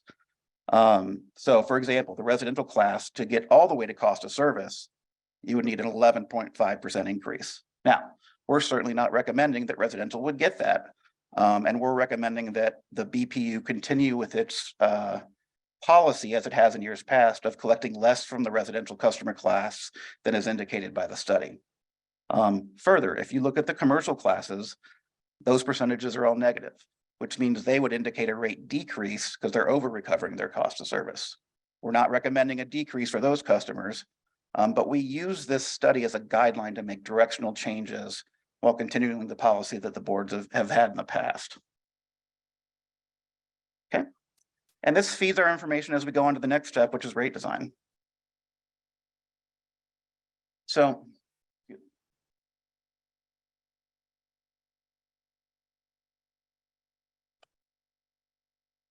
on the previous slide, we looked at how The big takeaway of the cost of service study results is the residential would indicate a large increase and the commercial classes would indicate a decrease. We think it's appropriate, the policy the board has taken in the past, which is allowing the residential class to recover less than their cost of service and not really charge them the full amount that they incur on the system. But we do recommend making directional changes based on the study. So our recommendation on this is to make small adjustments above and below the system average increase to work more towards cost of service. So because the residential class was under recovering more than anyone else, we recommend a 3.75% base rate increase over the next 2 years. And instead of a rate decrease for the commercial classes, we're going slightly below the system average and recommending a 1.75% base rate increase. Okay. So next we talk about how do we use this information in structuring rates. And from this is really educating about how utility costs are structured and understanding what costs are fixed and what costs are variable. And what you'll find out, especially on the base rate side, once you take out fuel and purchase power that's recovered in the ERC, almost all costs are fixed. They don't really change with the number of kilowatt hours you purchase. So for example, fixed costs are your investment in generation, transmission, distribution. The operation of all those systems really don't change with kilowatt hours because you have to size them to a certain matter to meet peak capacity. And then obviously customer and billing services not vary with kilowatt hours as well. So what's left on the variable side, you have your fuel and purchase power that's recovered in the ERC, and you have some ISO and RTO charges. There's variable costs of maintaining power plants, and that's recovered through base rates. But for the most part, there's very little that varies with kilowatt hours on the base rate side. And we think about this as we look at how rates are structured and what those cost causative principles are in rate design. Remember, your classifications we allocate on are the same as the actual charges of customer charges, demand charges, and energy charges. And we have to think about how these customer and demand costs are generally fixed, and it's the energy piece that's generally variable. And on the next slide, I'll show why that is been an issue. Now, it's not necessarily an issue, but it's something that needs to be considered in rate design. And that is, if you look at how typical utilities, including the BPU, structure their rates with residential, for example, on the left shows what the costs are. You've got variable energy, but the demand costs and the customer costs are all fixed. Well, what does your bill look like?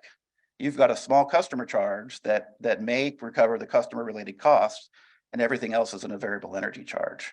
So it's common to have this structure, but as we work with the BPU on making recommendations, we're trying to sync up and get better alignment between fixed and variable cost recovery to better align that with how costs are incurred. Next slide. So what are our rate design guidelines? What are our guiding principles in making recommendations for the BPU? As we talked about with the target revenue slide, we're wanting to make small directional changes that reflect the cost of service results while maintaining reasonable adjustments relative to the other classes. We've capped the maximum increase for any class at 150% of the system average. So that's that 3.75 over 2.5. And we're making directional changes to recover more fixed costs through fixed charges and less reliance on variable charges. And that's both going to improve revenue stability and bill stability, as well as reflect cost causation principles. And then some of the key changes that Randy mentioned is we're merging the standard residential and electric heating class into one. That rate design is going to mimic the previous electric heating class. So you're going to have a lower declining block rate structure in the non-summer months. We're actually to modify the ERC language to allow that development of the ERC reserve fund and building up that cost in the ERC as opposed to base rates. And again, if we didn't do that, the base rate increases would need to be higher to make up the difference in those dollars. And in addition to the creation of a green rider for customers that want to procure energy with renewable attributes to meet their corporate goals. And the final two slides I'm going to show, it shows what the rate design options are. I'm not going to go through this line by line, they're all in the report, but just some highlights. continuing to recover that fixed card is going to increase by $2 per month, or I'm sorry, per year over the next 2 years. And what that does is the more we can get that fixed cost recovery, that limits the volatility on the energy rate and actually it keeps that lower than it would be otherwise. So as you have those really summer months where your bill goes way up, it kind of minimizes and it adds some stability there. And then the small commercial class, same concept. This is your small convenience stores and small businesses. Their customer goes up by $2. Most of the increase is in the demand charges on these customers, and then the energy charge is left effectively the same. Next slide. Very similar concept for the medium, large, general, and large power services. This is kind of your medium-sized companies all the way up to the biggest industrials like GM and the companies down in Fairfax. They are getting further increases in their customer charge in a similar way. Almost all the increase beyond that is in the demand charge and effectively no increase on their energy charge. So just to wrap things up, a couple summary takeaways on the electric side. So why are these rate adjustments recommended? As been noted, the inflation we're seeing, not just here, but across the country on materials cost, on transformers and pipe and things like that, it's insane. It's this to see costs go up tenfold or fivefold in such a short period of time is scary for all utilities across the country. And the fact that BPU has not had a rate increase for 5 years, that has finally caught up with them, and they've tried to manage it over the past 2 years. But it's prudent to do smaller increases like 2.5% in smaller bites instead of trying to manage it for too long, and then you have to come back with a 10% increase. So this is definitely a more prudent way to approach this by doing small increases the customers can adjust to easier than having large jumps. Again, the plan is to build up the cash reserves up to 120 days to meet the requirements of the rating agencies that control the costs of allowing BPU to issue debt at lower cost levels. And that's been a huge benefit to the BPU over the past 10 years as they've refinanced their debt. And I think I even heard they're saving like $8 million a year from what they would have been just by having that good credit rating. And also it's because electric utility systems are such a fixed cost system. I mean, this is necessary just to maintain reliability and keep the lights on. It's really expensive to build the infrastructure and to maintain it that delivers energy to your house. And just by prudently spending and having small increases over time, that's really going to help BPU maintain that reliability and build on it over time. Thank you very much. I'll pass things over to Anna White from Black & Veatch to talk about the water study.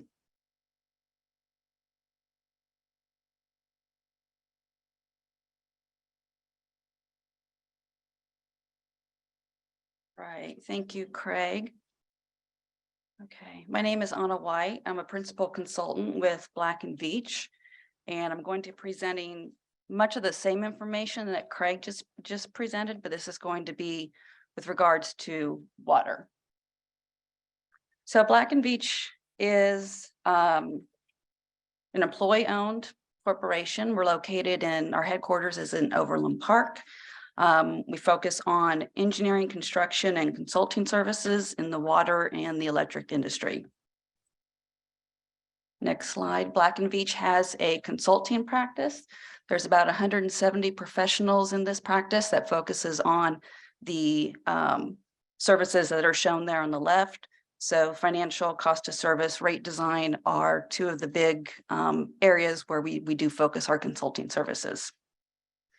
Next slide. So I'm going to talk a little bit about the project itself, our understanding and the process that we use, talk about some best practices, and then we'll talk about the results. So the purpose of doing a cost of service rate study is the 3 steps, and we've kind of heard these 3 steps several times in some of these presentations, but it's basically to determine what the future operating and capital needs are for the utility, allocate those requirements to the customer classes, and then develop rate schedules that will provide revenue sufficient in order to meet those requirements. Next slide. We can go to the next slide. So I've been with Black & Veatch for 25 years. For those 25 years, my main focus has been water and wastewater cost of service rate studies. So this is what I do. I work with a lot of communities in the Kansas City metro area in the Midwest and across the country. So what I'm showing here are some of the best practices that these utilities that I've worked with over the years have incorporated. So the first one is defining financial performance standards that support resiliency. So what we're talking about there is setting financial policies with regards to operating reserves, capital reserves, making sure that that debt service coverage is being met in order to meet the requirements for bond issues. The second one is to develop a financial plan, a multi-year financial plan on a regular basis to make sure that the utility is going to meet those metrics and update that plan every year. The third step is to perform a cost of service study. That's what we're doing now. We recommend that that's done every 3 to 5 years because there can be significant changes in the costs in a 3 to 5 year period. And so it's good to go back and take a look at that on a regular basis. And then finally, once you've done that, make sure that the utility is implementing the rates necessary in order to fund all the required costs. Okay, so I'm going to the next slide. So the process, the focus of a cost of service study is really, again, to match the costs of providing service to the customers and then design a rate schedule to recover those costs. Next slide. This is kind of a restatement of the 3 steps that I think I've mentioned a couple times now, along with Craig, so we can go ahead and go on to the next slide. This graphic is also similar to what Craig had. This is a little more detail regarding the 3 steps that we go through when we do a cost of service study.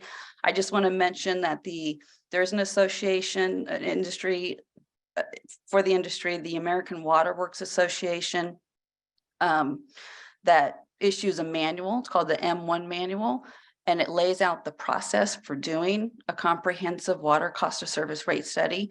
So what's shown here, the steps that we follow, this is from that manual. I will talk a little bit more about financial planning. So the objective of doing the financial plan is, again, to identify what the future operating and capital needs are for the utility. There's some things that we need to take into consideration, though, as we put together this financial plan. The first one is that we have to recognize how much revenue the utility is currently generating. And there's some things that we need to think about. We need to look at the customer base, water usage, what that trend is going forward to have an understanding of how much revenue will be recovered. We need to take into consideration what's been talked about a lot today is inflation factors, cost escalation factors, and we project those costs going forward, making sure that we're recognizing appropriate escalation factors. We also want to make sure that we're recognizing the appropriateness for the reserves, the operating reserves, the capital reserves, and then making sure that we're achieving those other targets, such as the debt service coverage. We put all of that together. We look at the difference between revenue requirements, and that's the adjustment that needs to be made in the rates. Next slide. So this is just a quick summary of historical and projected water consumption by customer class. What I think is interesting about this is you can kind of see how the trend has changed over the last couple of years. From 17, 18 to 19, you can see that it was increasing fairly consistently. 2020, of course, that was when COVID hit, and you can see that there was a dramatic decrease in consumption at that time. Went down again in 2021. We're projecting it to stay flat going forward. It's not just COVID that's driving this. It's also, water efficient appliances that everybody is now, putting in the new homes. It's also just a more awareness of the importance of water consumption in order to protect our natural resources. So we have to recognize that those are factors that the water utility has to deal with. One of the other things I want to point out on this slide is that it also does recognize the change in the usage from the wholesale customers. That was mentioned a little bit at the beginning. 2 of the existing wholesale customers are cutting back on the amount of water that they're taking from the BPU. Tonganoxie is the opposite. Tonganoxie just recently went online with a Pet Hills Products factory. So they will be taking a little bit more water with that factory, but overall the wholesale water usage will be going down going forward. Next slide. So what I'm showing here is when we put together the total of all the operating and capital needs and compare it to revenue under existing rates. What we're showing is a gap. So you can see the dotted yellow line is revenue under existing rates. When we look out to 25, 26, 27, you can see that there's a gap between the top of the bars and that dotted line. The solid yellow line is revenue under the proposed rate. So that's how we bring the two together. So we match our revenue to our revenue requirements. What's being proposed right now is just the rate increases for 2023, 24, and 25. That's a 6% overall increase. I am showing there what's currently being projected for 26 and 27, but that would be reevaluated probably in 25 to see if that's really necessary. Next slide. So this just shows then also the fund balance with and without revenue increases. So the BPU has a target to achieve 100 days of cash in the operating reserve. The guideline is 60 days. So there's a little cushion between the guideline and the target just to make sure that there is a sufficient amount of reserves necessary. So again, the dotted line is what that fund balance looks like without any revenue increases. So you can see in 2023, it's dipping below the 100 days target. By 24, it's under the 60-day guideline. By 25, it's negative. If you look at the solid yellow line, you can see that with the proposed revenue increases, it's being pulled down to about 100 days, and then it's staying at that level going forward.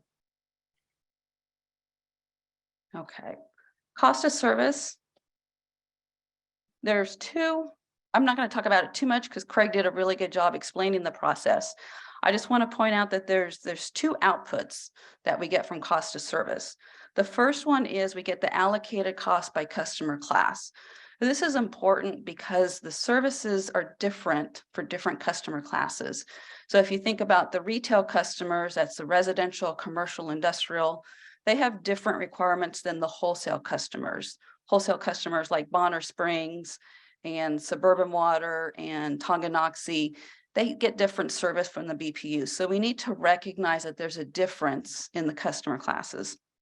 The second one is the unit costs for rate design.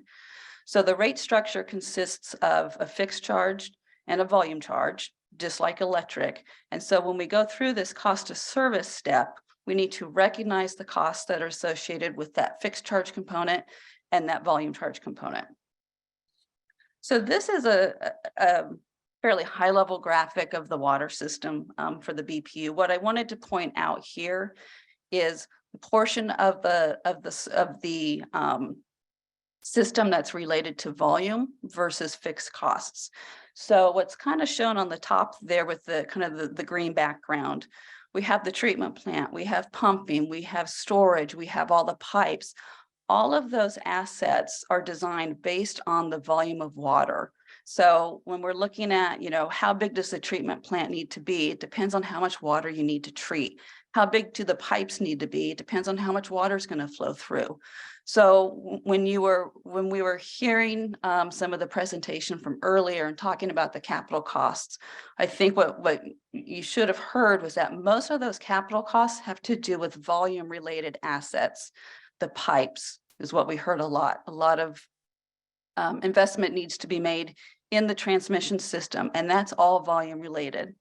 Anything that's not volume related is then a fixed cost. Basically, what we're talking about there is meter reading, sending the bill, collecting the revenue, customer service, overall, administration. Those are the fixed costs. So when we go to rate design, we'll see kind of why that's important. Next slide. Okay. So when we get to rate design, we definitely want to take into consideration the output from cost of service, so the allocation by customer class and those unit rates. But we also want to take into account some other things as well. So equitability, that's what the cost of service step is for. Revenue stability, we want to make sure that we're not making any changes to the rate structure that's going to impact the stability of the revenue for the water utility. The industry standard is that about 25% of the revenue should be coming through that fixed charge. So that's the amount of revenue that the utility can count on to receive every month. For the BPU, it's around 30%. So that's good. So we don't really need to make any changes in what's being recovered through that fixed charge because we're already getting an appropriate amount of revenue from that source.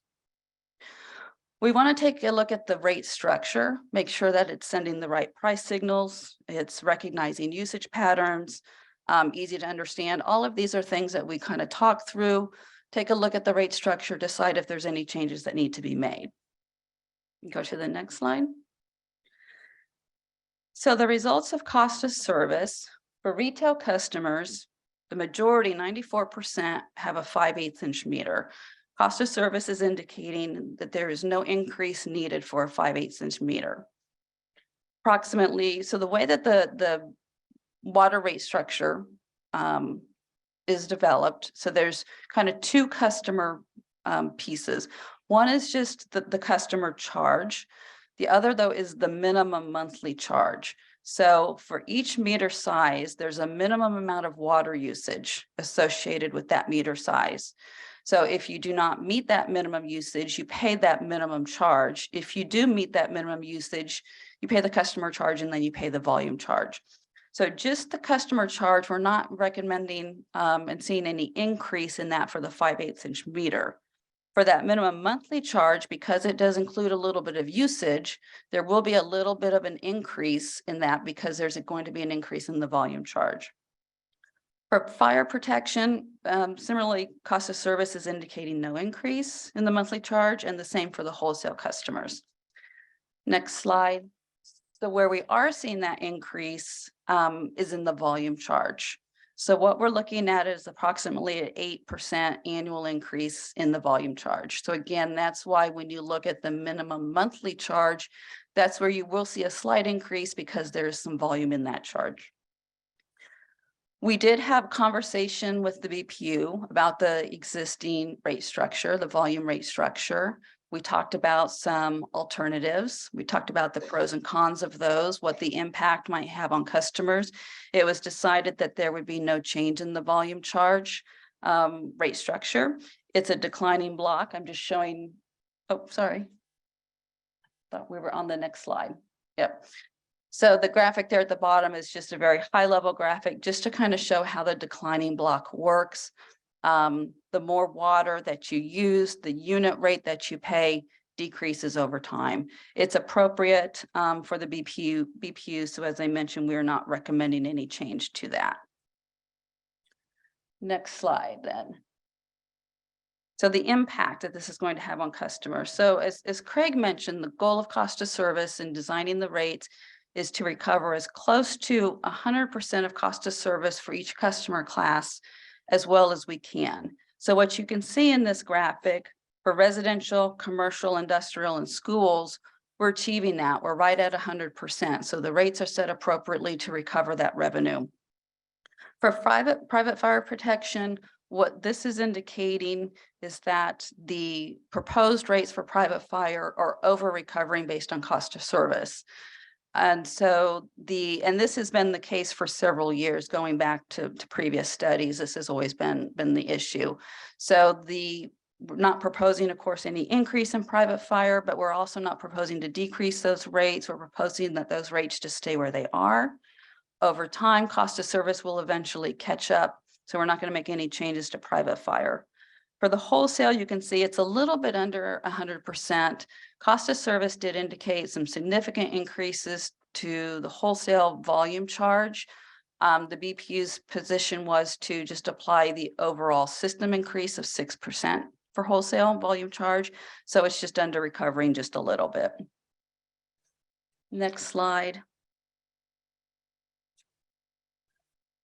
So Randy had a graph similar to this. This one, I think what Randy was showing reflected, I think, 800 cubic feet of water usage. This reflects no water usage. So this is just a comparison of the monthly customer charge for BPU's existing rates shown in yellow, proposed shown in orange, and then compared with some other utilities in the Kansas City metro.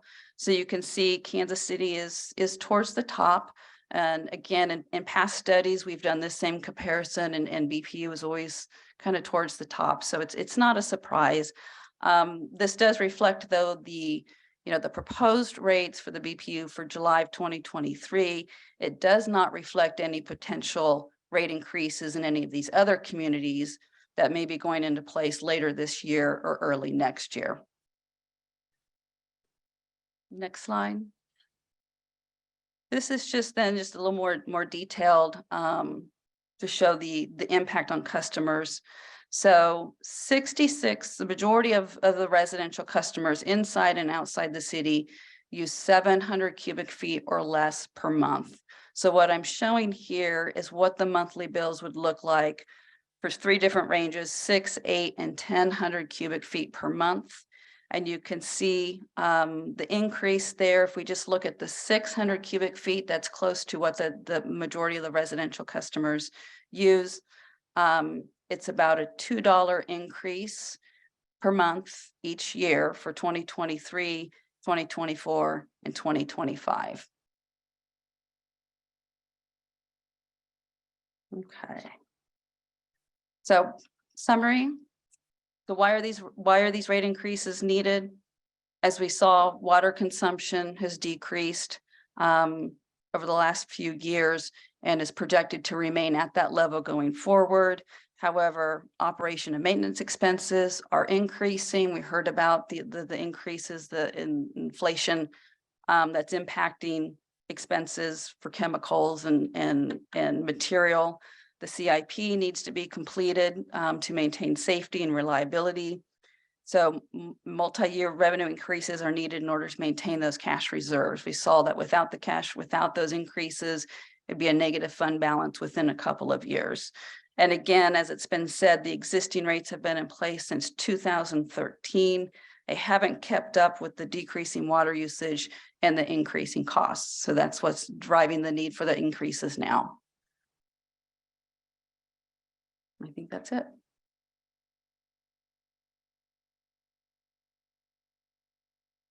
Okay, the next part of our public hearing is a question and answer part. This is Mr. Melhoff will explain the process of how that's going to work. So if you have any questions about the presentation, now's your opportunity. Then BPU staff will answer those questions. After that, we'll have the public comment section. And for those who signed up on the public comment sheet, and that is not a time to ask questions, that your questions won't be answered during that, but you'll have 3 minutes to make whatever public comments you like. Mr. Melhoff? All righty, thank you, Judge.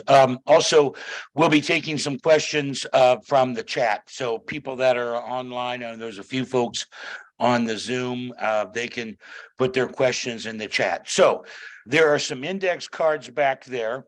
If you have a question, fill it out. I'll pick them up. We're going to take a couple-minute break so you get time to fill out those questions, and then I'll pick them up and we'll get rocking and rolling on the Q&A. So does everybody have a card that wants to ask questions? Everybody's got a card?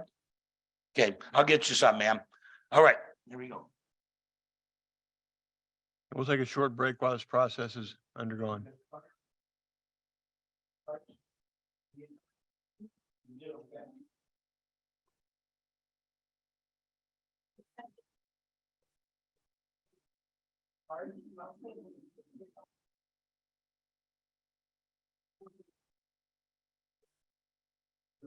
Cards and need them. Good. Go ahead and a little bit.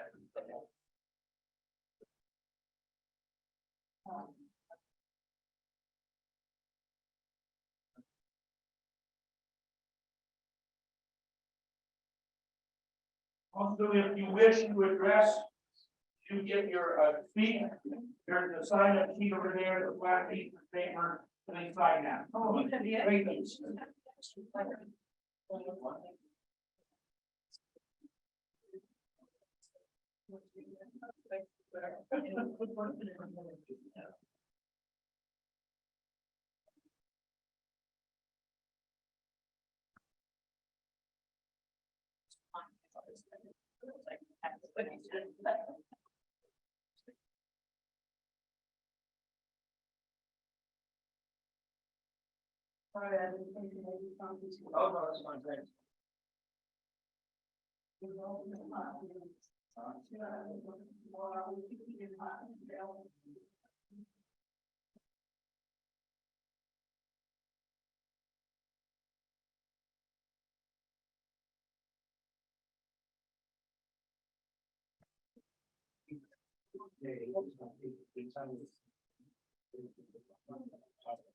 They're next year.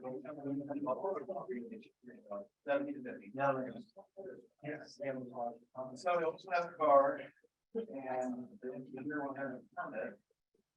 But our motivation to practice is pretty close.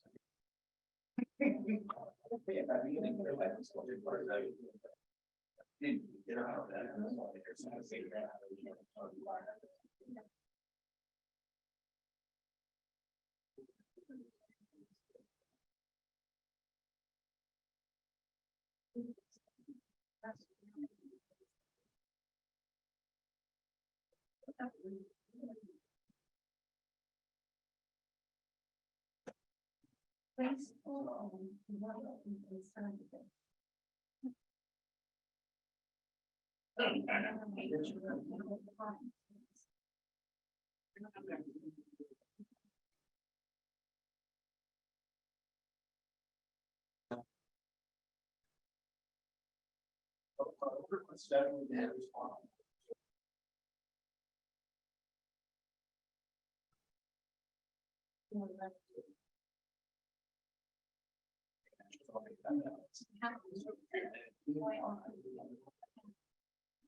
Perfect. Thank you.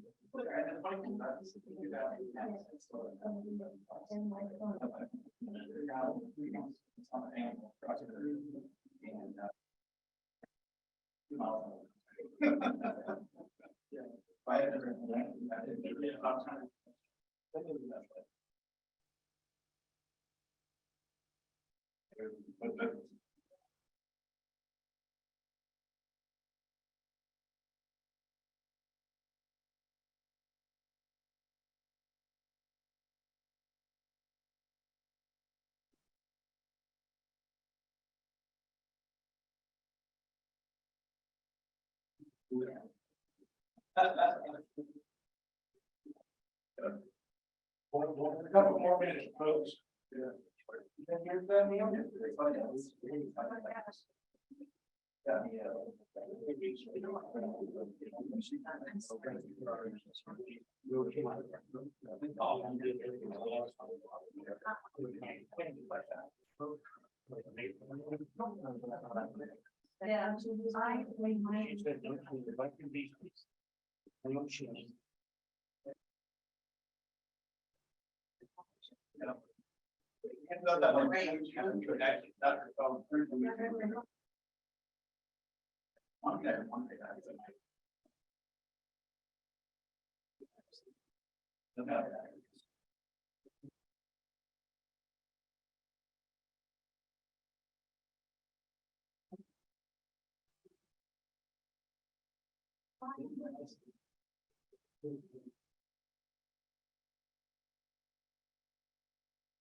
Couple more minutes, guys, and get rolling.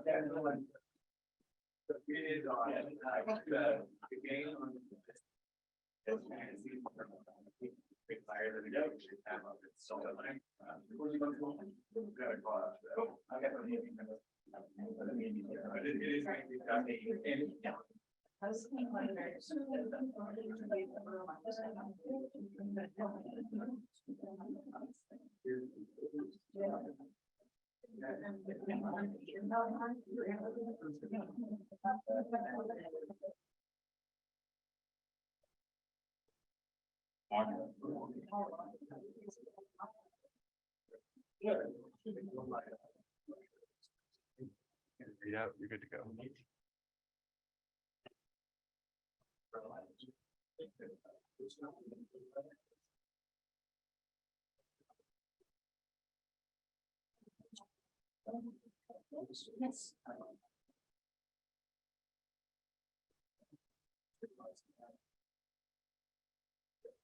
Y'all ready?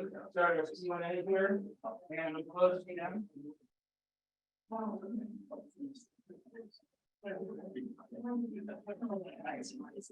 Thank you very much. Thank you.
We're ready to go.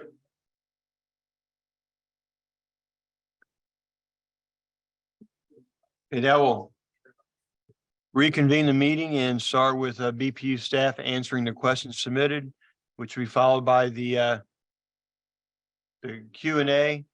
I'm sorry, by the public comment, and I will call your names in the order listed.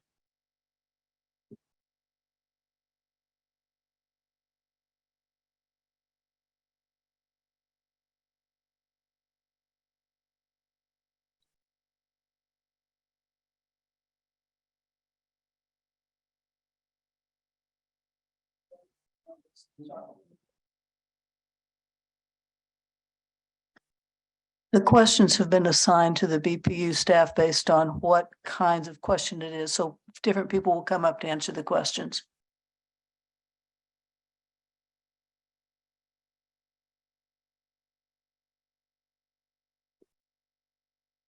Had more of this last night, but it's refreshing that I get a little bit of a break. We've got other questions that other people will be coming up to speak to. Question is, you have spoken about cost of doing business, but why are you not looking at capping salaries, pensions, and why is employee health and insurance free? I want to make sure I got that right. Why is it free? Okay. So first I'll say BPU is in a very, very competitive market when it comes to hiring, procuring the labor necessary to operate and run a business like ours. We have many professional, many skilled labor positions that we employee at BPU. And with that, there are engineers, technical people, other professionals that we compete with other utilities for that same talent pool. And there's only a certain amount of talent pool in the Kansas City market. If we're not attractive with our wages and benefits, then we certainly cannot compete at the same level with Evergy, IPL, the engineering firms, and everybody else that we're in competition with in the market. So it really boils down to what type of operational service do you want us to provide to you? That service is really dependent upon the quality of the workforce that we have. Same on the union side, we have a lot of skilled labor positions here, and there's just simply not enough skilled labor in the greater Kansas City market and beyond sometimes to satisfy all the needs for this utility. For example, there's only a certain amount of linemen that are in the utility bit that are employed by utilities, hired by contractors, and those positions, as well as other skilled labor positions, are very, very competitive. And if we're not paying required labor benefits to stay competitive, that really erodes the level of service that we can offer. And then I certainly wouldn't be happy with that service. And you wouldn't either, because it would not be up to the same standard that it is today. So we do have a salary consultant that I spoke to last night that helps guide us through what our pay. And we do also do comparisons with other utilities and have done comparisons with other utilities to see what that market rate is. And then we pay market salaries and benefits to make sure that we can maintain the services that we do. Thank you.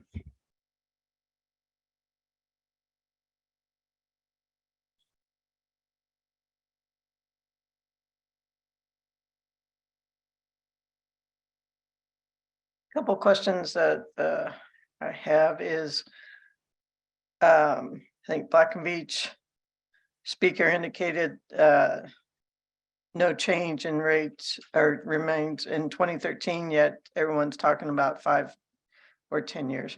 So our water side has not had rate increase since 2013. So that's the 10-year period.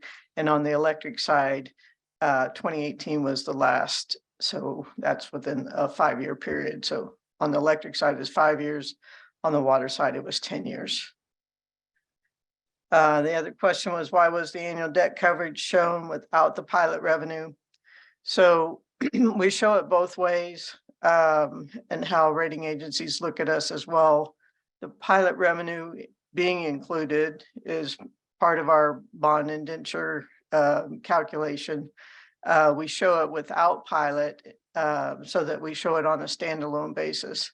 And that's why, I mean, we show both of it, so we meet our bond indenture requirement, and then we also show it on our standalone basis. So that's why they're both identified.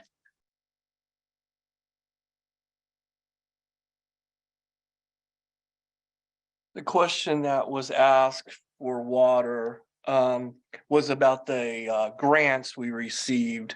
So the grant we received for the generator at the Nearman Water Treatment Plant was 3.7. And yes, that was taken a part of the whole rate increase to lower what the amount that we need to that we are going out for. I think that's the question that was asked. Thank you.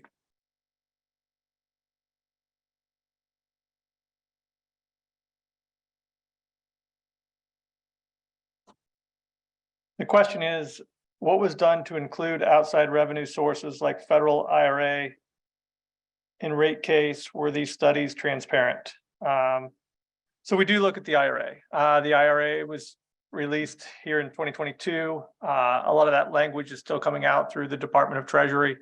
We do expect that language to continue to come out. So that program really runs through 2032. It's a long-term program for solar, storage, wind, those type of investments.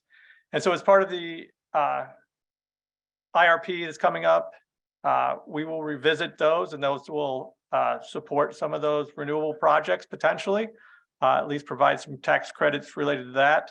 And from a muni perspective, they have changed some of the language associated with munis. So potentially there's some language there that can help us take advantage of some of those things. But again, that'll all get revisited as part of the the IRP process. In the near term, 23 to 27, those sources will likely not be able to get developed unless we develop something locally on our own site or something like that. And that's all I have. Thank you.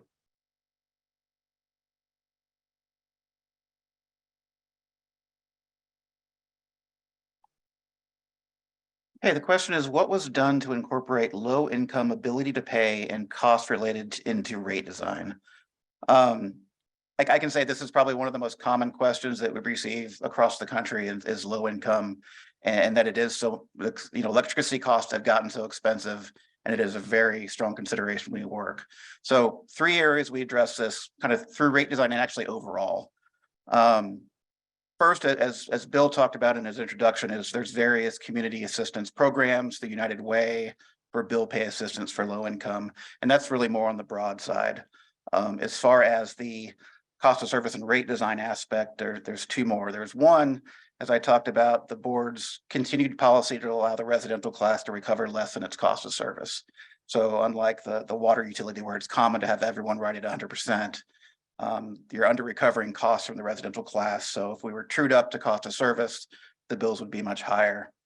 And the third one is with the way the rate design was structured, we talked a lot about having a little bit more in the customer charge than the energy charge. And this one can be a bit counterintuitive, but as we heard last night, especially, a lot of the older homes, especially in the Northeast, are extremely inefficient. They have inefficient appliances, and they have extremely high bills in the summer when it's really hot. So by shifting more of the cost to the fixed side, that's coming off the energy side. So otherwise, if we didn't do that and kept the customer charge the same, that would increase the energy charge because it's kind of a zero-sum game with the amount that's recovered from the whole class. So by having that more fixed cost recovered, it keeps the energy charge lower than it otherwise would be, which is going to help the people that have inefficient homes that have problems with really high bills in the summer and winter if you have electric heating.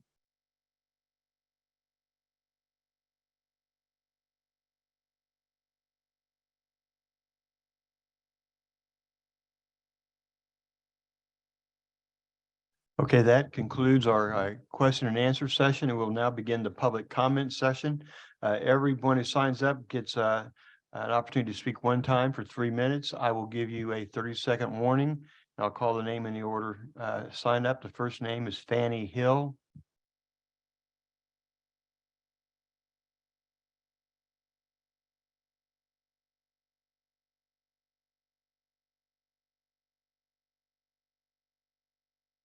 Good morning. My name is Fanny Hill, and I'm here on the behalf of the Wyandotte County community, the Standing Committee for Wyandotte County KCK, and I stand on behalf of the people because I stand with the people and I'm one of the people. And I'm in the community with the people, and I want to help you. I know you probably think the community can't help you, but I can help you understand the people, because I'm one of them and I stand with them. The first thing is our community leaders has lost trust of the people. You say you need money, you probably do, but they don't believe you. Because when they look at the salaries and they feel like the economy has always been up and down, when the money was in overflow, instead of putting it in reserve overflow, it was given out for salaries. They don't understand that. And nobody can really explain it except for we're competitive. That doesn't make it right because another city or another state did it, but we did it. We did it because we say, Georgia's doing it, Atlanta is doing it. Atlanta pay this much, Georgia pay this much. We're not in Atlanta, neither are we in Georgia. Maybe they have something that we don't have. And you've lost the trust of the people because when Schlitterbahn came in, we're bringing in tax revenue and we're bringing in jobs. The taxes went up. Soon as the racetrack came in, we bringing in tax revenue. We bringing in jobs. Tax went up. When Cerner came in, we bringing good jobs this time with tax revenue, and tax went up. I mean, everything just goes up, up, up. Now they're complaining about the pilot. The commissioner said, okay, let's do a 25% sales tax. Somebody said it has to go on the ballot, they're not gonna vote for it. I go to every meeting because I have to know what's going on. Then they said, no, that's robbing Peter to pay Paul. That's what the commissioner said. The other commissioner said, we're not taxing our way out of this mess. And then they said, okay, BPU hasn't had a raise for 10 years. Who's gonna holler if you ask for a few dollars? Okay, BPU, you grab it. You pick up that money we're trying to lose. This is where the community is. They said, okay, they couldn't find it anywhere else, so they attach it to raise your water, raise your lights. And then we'll just get more money and give it to them to make the money. So what happened is you comes to the community, you said, no, we need money for BPU. They say, we don't believe you. Look at your salaries. We don't believe you. You have lost trust of the community. We're going to have to focus on regaining the trust of the community so we can work together, because not working together, you know where we're going to get? Nowhere. We're going to constantly be fighting, constantly be disagreeing. We have to learn how to do this together. Ma'am, We have to listen to the community. your time is up. The community is talking, but you're not hearing.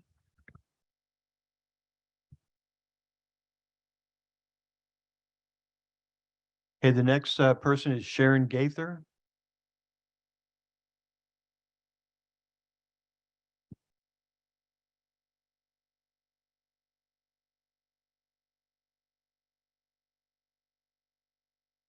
Hello. Well, listening to the presentation, it looks like to me that no matter what happens, our rates were going to go up. You talk about having reduced income because there's less revenue, so you got to raise our rates. We're told to be conservative, to conserve our energy, to save water.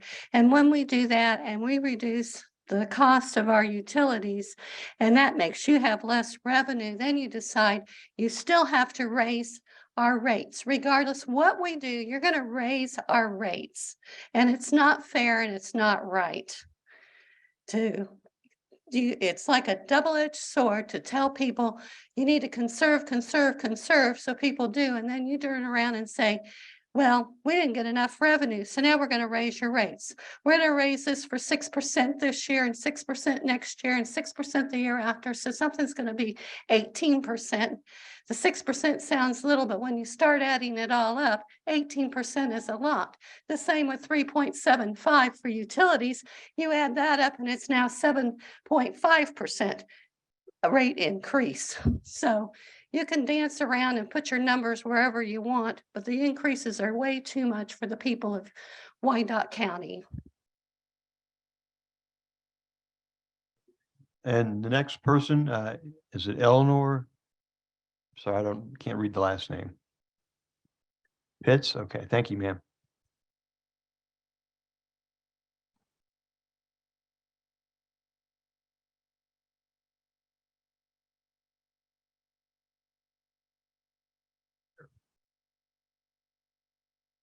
Thank you.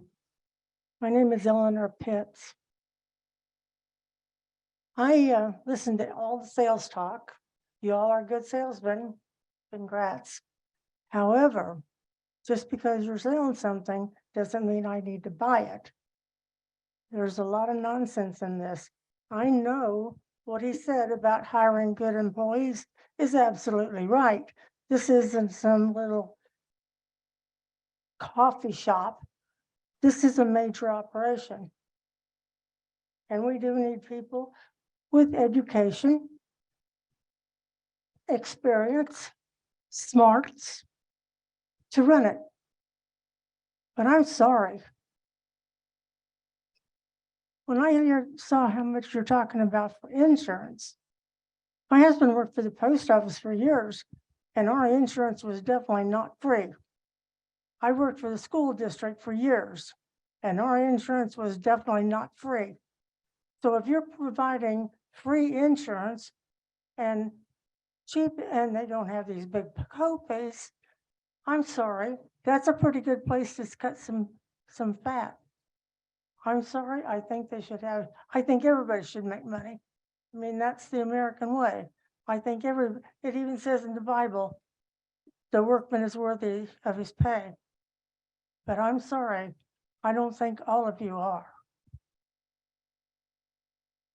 Thank you. Thank you, ma'am. Okay, that concludes the public comment portion. I understand there's no one online. Mr. Gorman, you gave your public comments last night.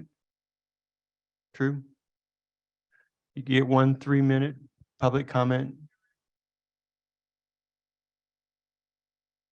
Well, I also understand you are a representative of the intervener. Is that correct?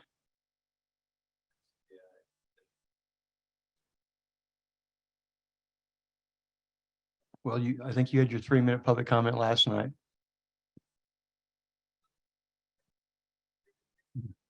You can watch it online when it's all online. We had 15 people speak last night.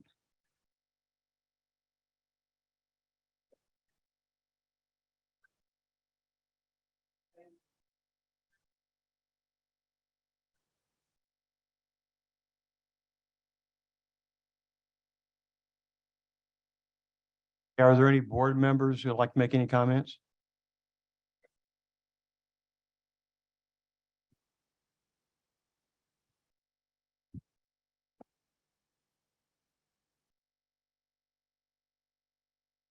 My name is Rose Mulvaney Henry, and I am a current member of the BPU board.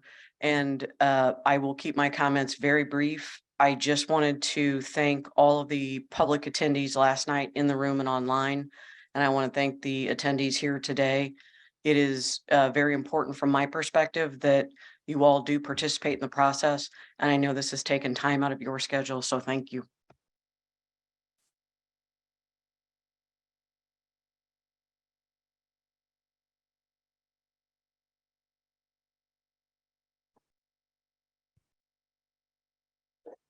Any comments on behalf of the intervener? Yes, thank you. We'd like to call Sarah Shinstein Harris from Synapse to give a brief statement. Thank you. Hi, I'm Sarah Shinson Harris. I'm the expert witness for Sierra Club. I'm an independent consultant with Synapse Energy Economics, and BPU is asking to include costs for Nearman Creek Power Station Unit 1 in this rate case. And so I have 4 recommendations for the board about Nearman. The first is that the board should order BPU staff to determine Nearman's most economic retirement date in the next integrated resources plan. That BPU staff should proactively procure replacement resources for Nearman, and the BPU should avoid long-term coal contracts and contracts with must-take clauses. And lastly, Nearman should be self-committed only when necessary in the SPP or the Southwest Power Pool energy market. So limiting self-commitment as much as possible. And I'll be talking more about this, all of these recommendations in the technical session in a little bit.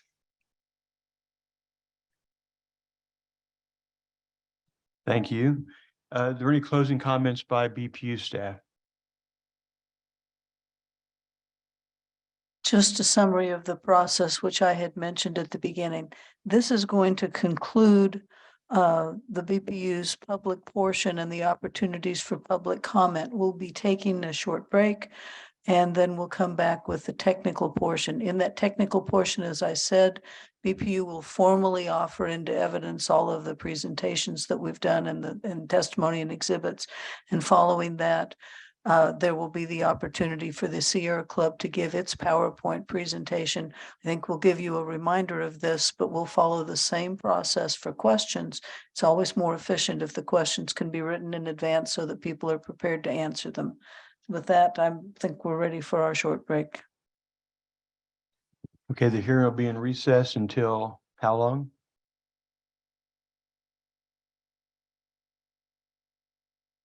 What does the group think? The group seems to be waving 5 fingers at me. I think we're talking about a 5. Some people are waving 10 minutes.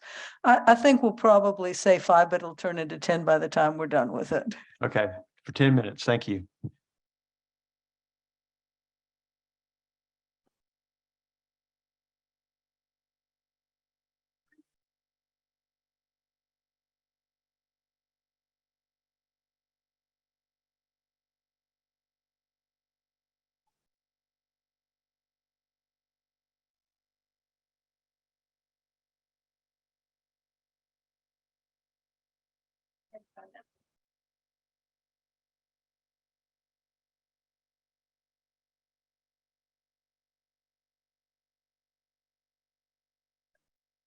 It is this one. No, I moved the hand mic away.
Yeah, I'd like to call the public hearing back to order.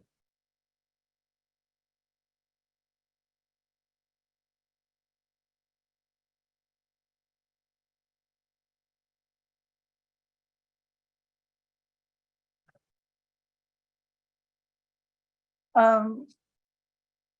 Moore, I have a stack of things and I'm going to read all of this.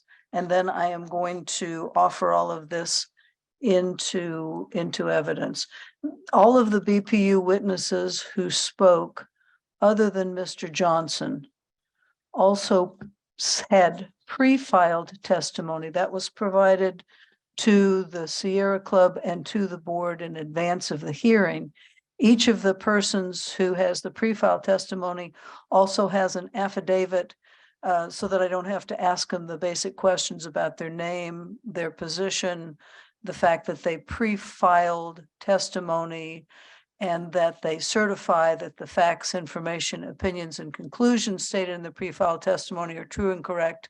And if they were asked the same questions as contained in the pre-filed testimony, I would give the same answers. And I'm offering those affidavits and the testimony of Lori Austin, Randy Otting, Steve Green, Darren McNew, Glenn Brendel, Andrew Ferris, Maurice Moss, who only had pre-filed testimony, did not speak here, Anna White, and Craig Brown.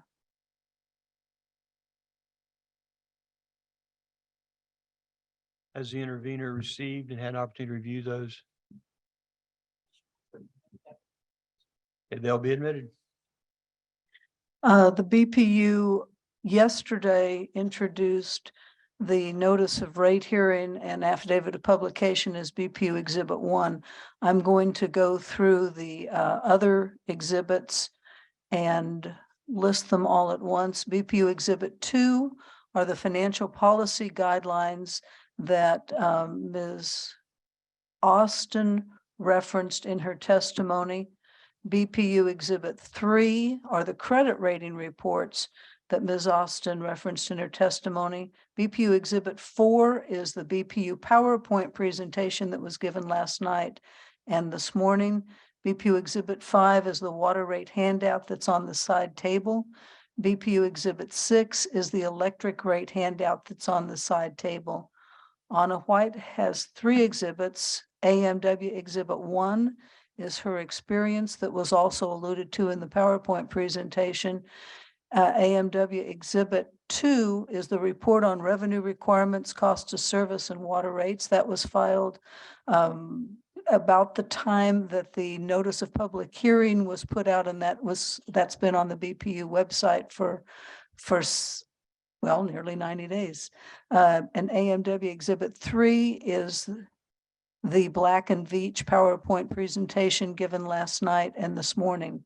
CEB Exhibit 1 is the 2023 electric revenue requirements, cost of service, and rate design. That's the electric cost of service study. Like the water cost of service study, it was posted on the website about the time that the notice of public and hearing was given 90 days ago.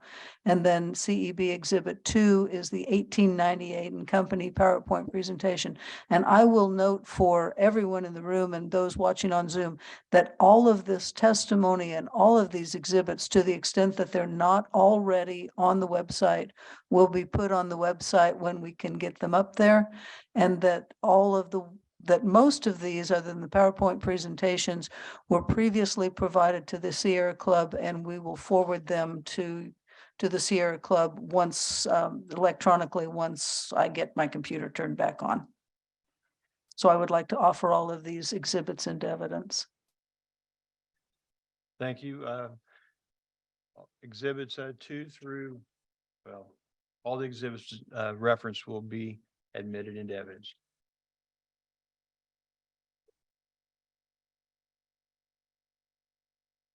I think all that I have left to do is just the brief summary of what I have said more than once today and yesterday, which is the purpose of the public hearing.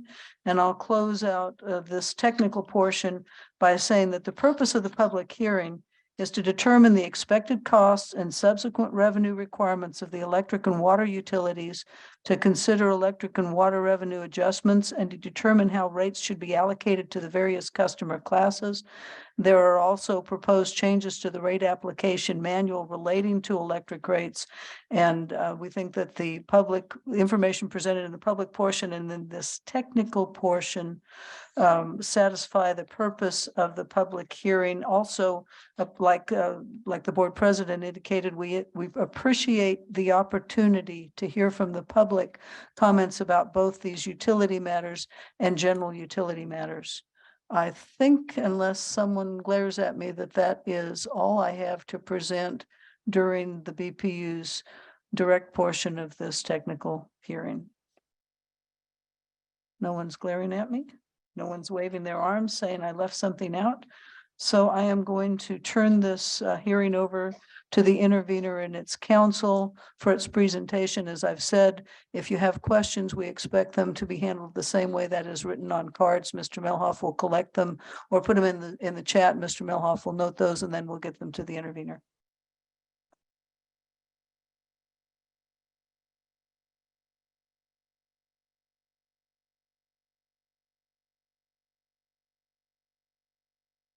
Thank you. Are we on? Yeah, thank you. I'm Teresa Woody. I'm counsel for Sierra Club, who has intervened on its behalf and the behalf of all its member ratepayers or BPU ratepayers. And we're going to ask Sarah Shenstone Harris to give our presentation here today.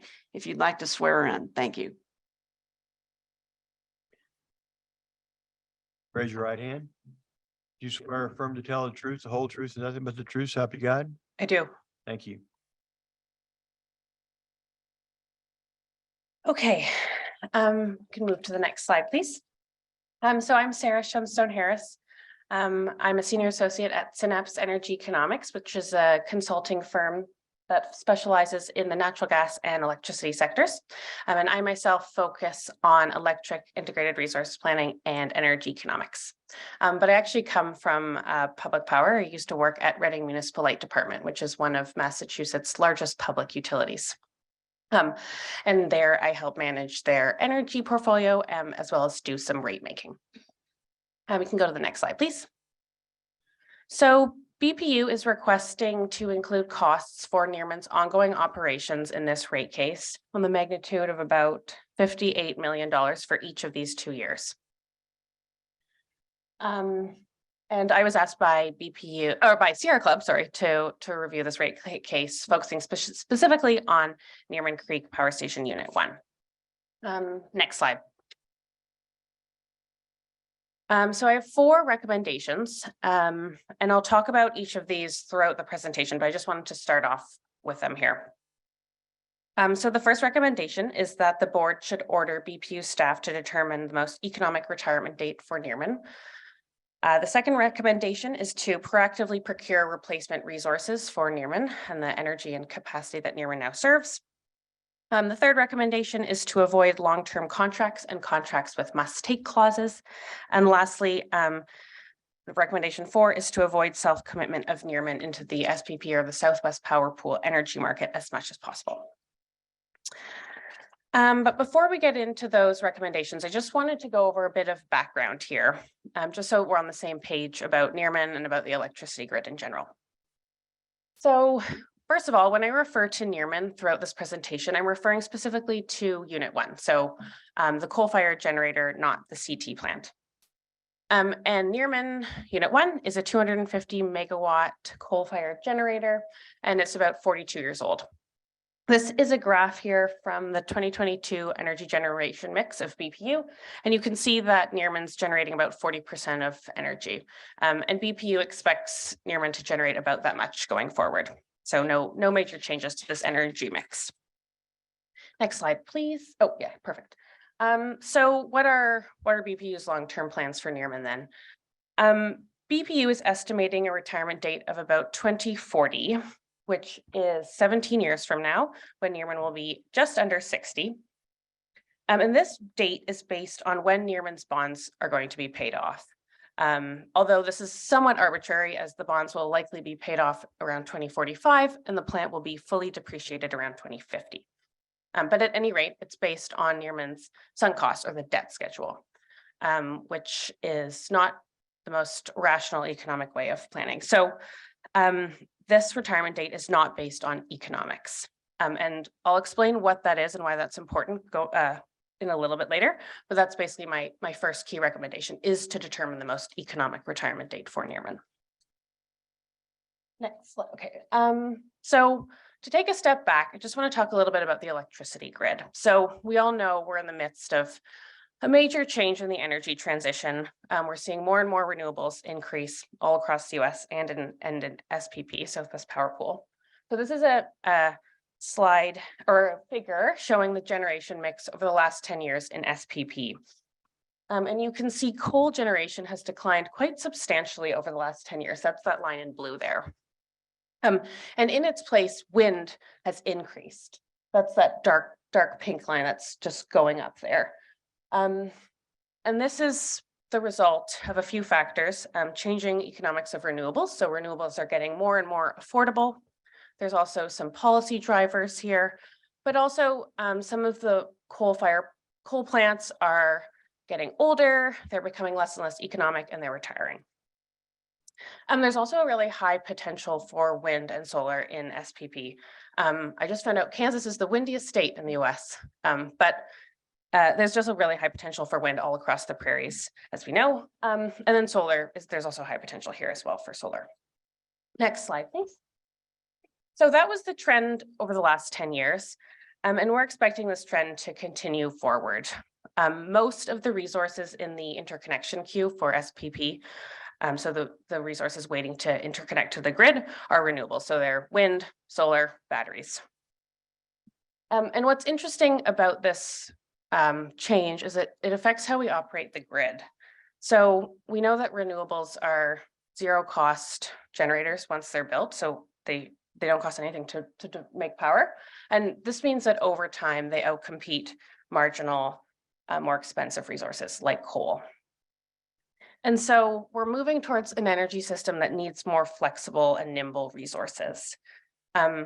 Solar and wind fluctuate over the course of the day, right? As the wind blows and the sun shines, that kind of power goes up and down.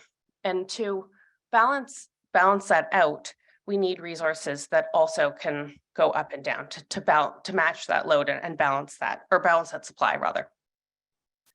And unfortunately, Nearman wasn't really designed to be that kind of resource. I mean, it can somewhat be dispatched up and down over the course of a day or a week, but it's not really how it was designed. And so it's not the most effective or economic or efficient way of operating it. So Nearman has long ramp up times. It's expensive to start up. Operating it like this, so dispatching it up and down, increases wear and tear, which adds to maintenance costs, and it generally just doesn't follow load well. This is the case for all coal plants. They just don't really balance out the supply of wind and solar very well.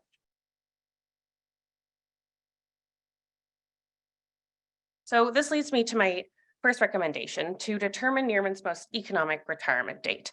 And I believe that Nearman will be reviewed in the next integrated resources plan, but how we do this kind of assessment, it really matters. And so I'll talk about how we can do this in a little bit.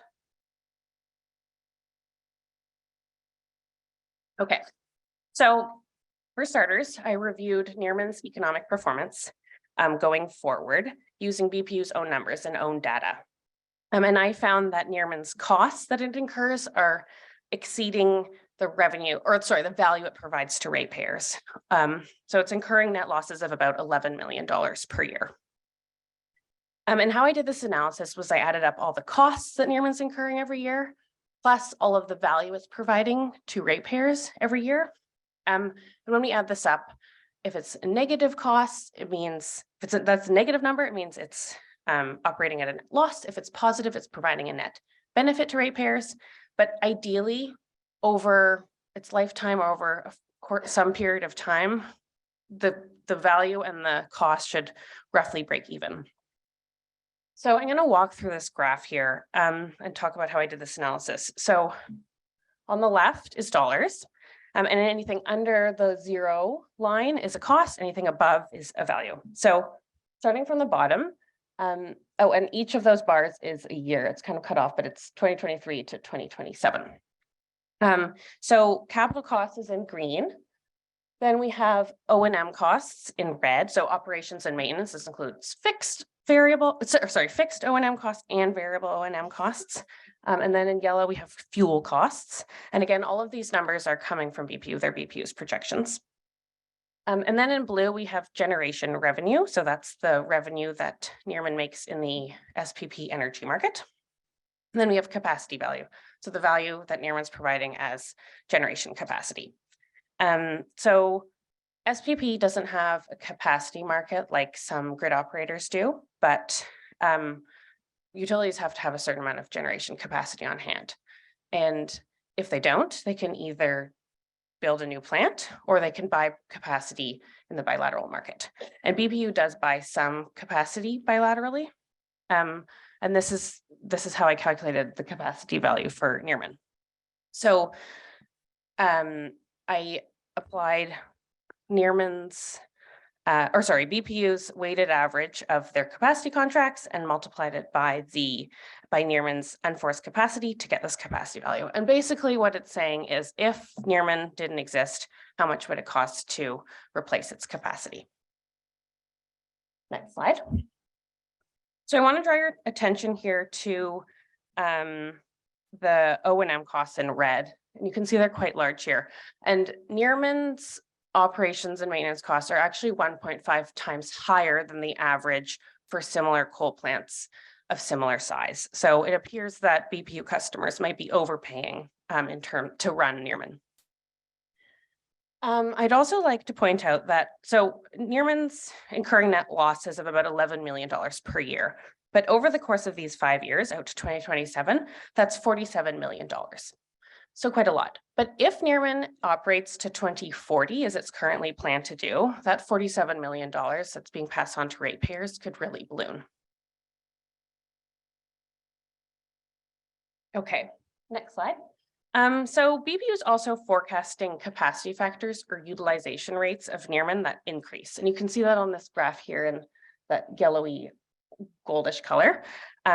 Capacity factors are inching upwards. And unfortunately, this is unrealistic and kind of goes against industry trends. So for one, it doesn't consider the forced outages that we see with older plants. So as coal plants age, they have more breakdowns, more forced outages, they operate less and less, and we don't usually see increasing capacity factors like this for plants that are aging. But more importantly, it doesn't consider the shift in the energy system that we're seeing. So more and more renewables coming online. As we talked about, more renewables means that coal power plants lose their economic edge in the energy market and are dispatched less, and generally utilization rates decline. And we're seeing that all across the country. So these capacity factors for Nearman are, sorry, just go back one slide. We could just go back one slide, sorry. Yeah, so these capacity factors are probably unlikely to be achieved. And it could mean that energy generation revenues are overstated. The forecasted revenues are also probably unlikely to be achieved. Okay, next slide, please. So I did the same analysis here for the historical operations of Nearman. And again, costs exceeded the value that Nearman was providing in 2018, 2019, and 2020. Oh, actually, could we just go back 2 slides? I just want to make one more point on the, yeah, perfect. So generation revenue is an important part here, but I'm not suggesting that generation revenue should cover all costs of Nearman. But when generation revenue and capacity value are combined, it should roughly break even with costs, and that's not what's happening here. So sorry, yeah, now we can just go back to the historical, perfect. So again, same analysis, same trend. In 2018, 2019, and 2020, costs exceeded value by about $16 million per year. 2021 and 2022 were a bit different though, as you can see here. And that's because there were really high generation revenues. And that's in blue. But these 2 years should really be considered anomalies or outliers. Next slide, please. And this is because there were 2 major events in 2021 and 2022 that affected the generation revenue. So for one, in 2021, there was Storm Uri. It was a major cold weather event in February. I'm sure you remember. And this meant that energy prices were really, really high. So the generation revenue that Nearman made in the energy market was also very high. And you can see that in red here, those high energy prices. And so in February of 2021, Nearman made nearly as much energy for the rest of the year as it did in that month. 2022 also had high energy prices. This was the result of the war in Ukraine, which pushed up natural gas prices and electricity prices as well. And you can see that in green there. So yeah, 2021 and 2022 were good for Nearman these 2 years. But this kind of event, extreme weather and really high fossil fuel prices, often are accompanied with risks for coal power plants. And so I wouldn't bank on this happening in the future, or that bank on Nearman always benefiting from this kind of event. And actually, during Storm Elliott, Nearman did not fare well, and it wasn't generating that whole storm. Okay. So we talked about Nearman's operational or economic performance. Now I want to talk about some risks. So next slide, please. So all generation have pros and cons. Nothing's perfect for every situation, but coal in particular faces a few specific risks that I wanted to talk about today.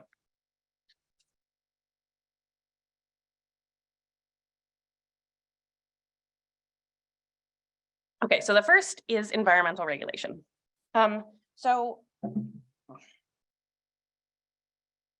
as we know, environmental regulations often increase costs, right? It means more equipment needs to be installed, more technologies. But if those costs are too much, then it might force a retirement of the plant. And even if BPU is fully compliant for all environmental regulations like it is now, it doesn't mean that that risk goes away. There's always like the risk of future environmental regulation is very, very likely. And this is especially the case for coal, which is one of the more environmentally damaging types of power generation. So we talked about determining an economic retirement date for Nearman. And this is the kind of cost and the kind of risk that should be incorporated into that analysis. Next slide. So now I want to talk a little bit about issues with coal supply. So we've been seeing coal deliveries and coal supply all across the country in the last few years, and this is a growing issue. And actually, BPU experienced some coal delivery issues last spring in 2022. And this resulted in a derate for Nearman that costs BPU replacement costs of about $1 million in power. And so, as I said, yeah, these kind of issues are becoming more and more common, and they can result in expensive replacement costs like we saw last year, but it also can put reliability at risk. And this is particularly concerning given that 40% of BPU's energy comes from one coal power plant. Next slide. So I just talked about the issue of not receiving enough coal, but what about receiving too much coal? This is an inherent problem with coal. Delivery is lumpy, which makes it hard to manage. So BPU purchased coal through Western Fuels Association. And as part of that contract, there is a clause in there that says BPU has to pay $5 per ton if it can't accept shipments of coal. So this puts BPU in sort of a lose-lose situation. Either it pays these really high fees if it can't accept a coal delivery, or it runs Nearman when it might not need to, just to burn coal and just to make room for a new shipment. So this adds costs for ratepayers, but it also means that Nearman and the plant operators can't respond to price signals in the market. They can't be a flexible resource. Long-term contracts are also similar. They lock in costs for ratepayers over the long term, but it also means that BPU isn't able to respond flexibly to the changing market. So again, these are the types of risks and costs that should be incorporated into the study to determine Nearman's most economic retirement date. Next slide, please. Okay, so we know Nearman is likely to be retired around 2040. And this is based on Nearman's debt schedule or its sunk costs. But it doesn't consider the forward-going economics of Nearman. And BPU has said that it has not conducted any analysis to determine Nearman's most economic retirement date, including the cost impact on bills and ratepayers. And why is this important? Well, for the aim of a utility is to minimize costs and risks for ratepayers while delivering reliable power, right? And so this kind of thinking should also be applied to resource planning and retirement decisions. So it's industry best practice to base a retirement decision on the economics and risk profile of a resource relative to the economics and risk profile of alternatives. So this is very standard way of resource planning, industry best practice, and that's what I recommend BPU do as well. So that's my first recommendation, to conduct an assessment to determine the most economic retirement date for Nearman. Next slide. Oh, perfect. Okay, so how do we do this type of analysis? Well, the industry best practice that's used by many utilities all across the US is a type of modeling exercise called capacity expansion and production cost modeling. And so it's a quantitative technical analysis, and it helps a utility to determine the retirement dates of its assets. So basically what's retiring when. And it also helps figure out what the set of replacements are. So what to build when. And it generally just sets the most economic path for a utility and its ratepayers.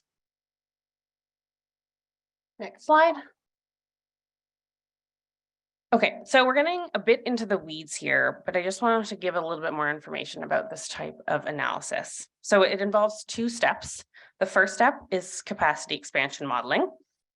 And this, again, it's a technical quantitative modeling exercise, and it figures out what a mix of generators should we build to meet load. So basically, what's the energy mix going forward? The second step is production cost modeling. So basically, how do we operate and dispatch these resources to reliably meet load in every hour of every day? And one of the great things about this type of analysis is you can run different scenarios and sensitivities to look at the impact of different factors. So like the cost of future environmental regulation, or look at the different projections of fuel prices, of natural gas prices, of coal prices. Look at the impact of extreme weather, for instance. So you can really drill down and really determine the most economic path forward. Next slide. Okay, so this type of analysis, though, really depends on having good, reasonable inputs and assumptions. And how we do that is through meaningful stakeholder engagement. So as part of this recommendation, I encourage the board to require stakeholder input throughout this process. So basically ensuring that inputs and assumptions are clear, are transparent, and that stakeholders, ratepayers, residents, businesses here are able to review and provide feedback on these inputs and assumptions and this modeling exercise throughout the process. Okay, next slide. So my second recommendation here is that BPU should be proactively procuring replacement resources for Nearman. So Nearman has a forward-going levelized cost of energy of $54 per megawatt hour. And as you can see in this table, there are more affordable options to deliver power to ratepayers. We did talk about the supply chain issues and inflation earlier today and yesterday, but there are also some federal incentives that are pushing down these prices as well. But at any rate, through that IRP modeling exercise, BPU can determine what the most economic, low-risk set of generators are for BPU and its customers. Okay, so one of the reasons, or the main reason to proactively procure resources is, well, there's two.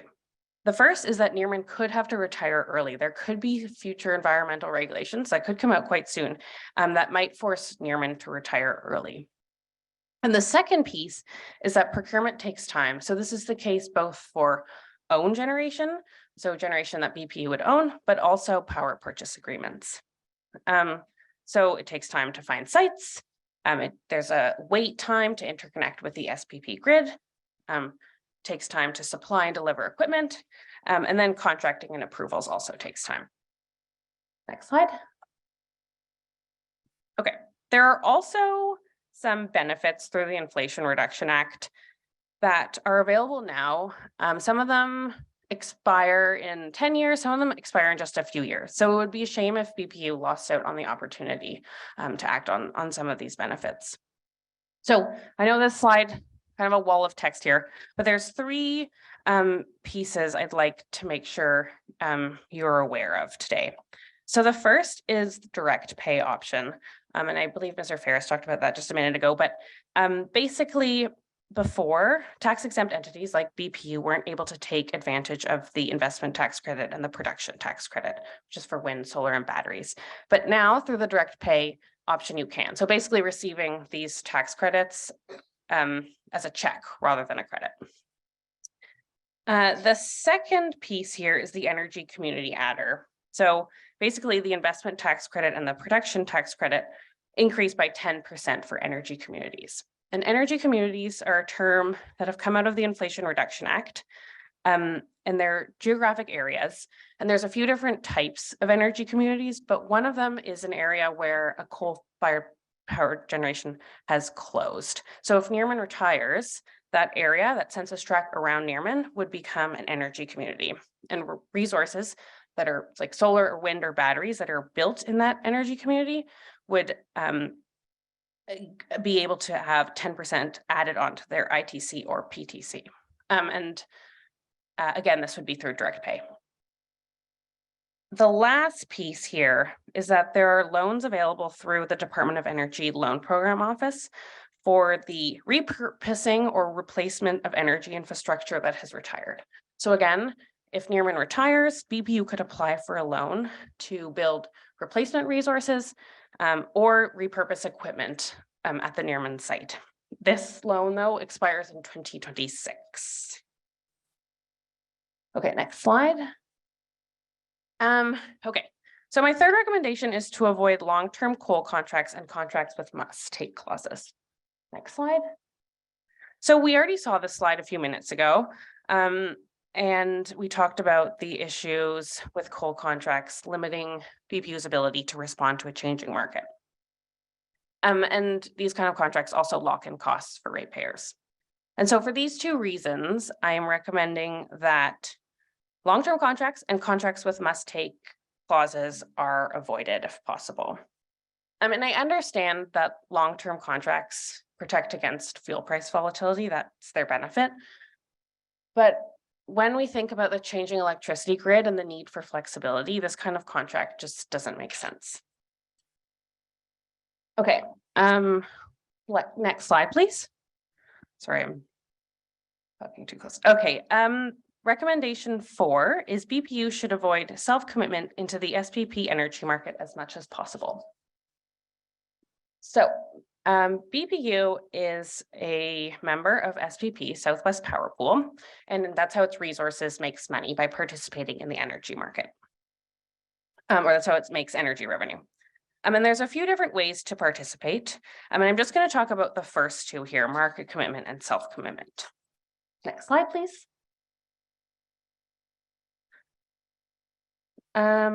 So I believe this was talked about in the March board meeting, but I just want to go over these two options quickly again. So market commitment resources are resources that are offered into the energy market at a price that covers their marginal operating costs. And SPP schedules these resources if their offer price is equal to or less than other resources selected that day. And so basically, the clearing price covers a market committed operating costs. And market committed resources are also eligible for SPP make whole payments. So that again ensures that operating costs are covered if resource is called on. And so market committed resources are insulated for market risk and they're recouping their costs. Self-committed resources, on the other hand, generate regardless of what the market clearing price is. And so there's no guarantee that costs will be covered. And they're also not eligible for make whole payments. So the potential for losses here are high, and the potential for losses are likely just going to increase when more and more solar and wind, which is zero cost to generate, is added onto the grid. Next slide, please. Okay, so I think we all are in agreement that Nearman should be self-committed as much as possible. That is BPU's intention for Nearman. And in 2021 and 2022, that was indeed the case, which is good. But if we look at the last 3 years, in 2018, 2019, and 2020, Nearman was self-committed more than half the time in each of those 3 years. So that's not so good. And so I really encourage the board to maintain oversight here and really minimize self-commitment unless absolutely necessary. Okay, so that concludes my recommendations. And just to summarize here, I'm recommending that the board order BPU staff to determine the most economic retirement date for Nearman. This is because Nearman's costs that it's incurring exceed the value it's providing to ratepayers, and it's facing increasing risks as the energy market changes. Recommendation 2 is to proactively procure replacement resources. This is because procurement takes time, and there's also a lot of tax benefits and incentives that BPU wouldn't want to miss out on. The third is to avoid long-term coal contracts and contracts with must-take clauses. And lastly, avoid self-commitment in the SPP energy market as much as possible. Thank you. Thank you. Does the intervener have any additional things to present prior to the question and answer? Thank you. Okay, like we did last time, they'll have questions on the 3x5 cards. Mr. Melhoff, will you take over? Do we have anybody who has questions of the Sierra Club representative on their index cards? Anybody have questions? Any questions? Pam, you? No questions? Do we have anything on the chat?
Nearman only represents a portion of the rate increase request. Where does the Sierra Club stand on the rate increase in total?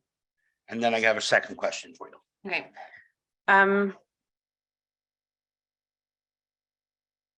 Nearman only represents a portion of the rate increase request. Where does Sierra Club stand on the rate increase in total? So I really was just focused on Nearman. Obviously costs are increasing, rates are increasing, and I was focusing specifically on how Nearman was contributing to that and raising concerns about Nearman and ongoing operations for Nearman.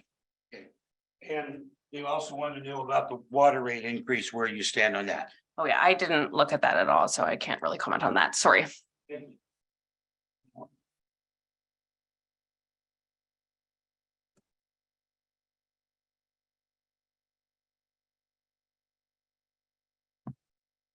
Why is BPU doing so much self-commitment? And why do any self-commitment? It's not a question of Sierra Club. And we're not asking, we've already done Q&A of the BPU, correct? Okay, thank you. That's that last question, sir. Thank you, ma'am. Thank you very much. Judge, that's it. Does your intervener have anything else they'd like to present or offer? First of all,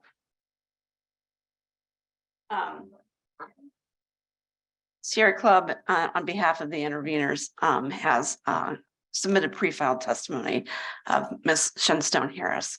And I'm going to ask her some questions about that pre-filed testimony in order to have it admitted. Please You proceed. can come up here. Sure. Just so we can hear you. So, Ms. Shenstone Harris, were you responsible for the pre-filed testimony of May 15, 2023? I was. And were you the person who reached those conclusions and did that analysis? I was, yes. And your qualifications, you set forth your qualifications here in the presentation and as an exhibit to your testimony. Is that true? That is, yes. And is everything about your qualifications correct? They are. And is everything in your testimony correct today?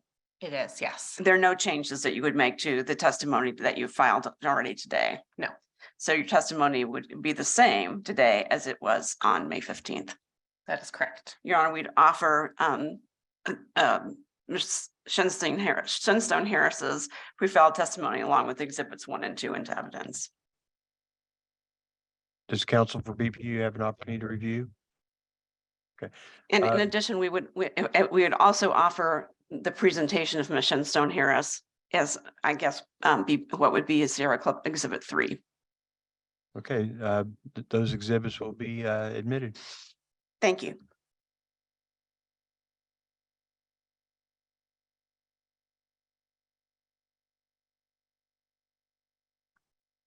Your Honor, I'm going to just do a brief wrap up.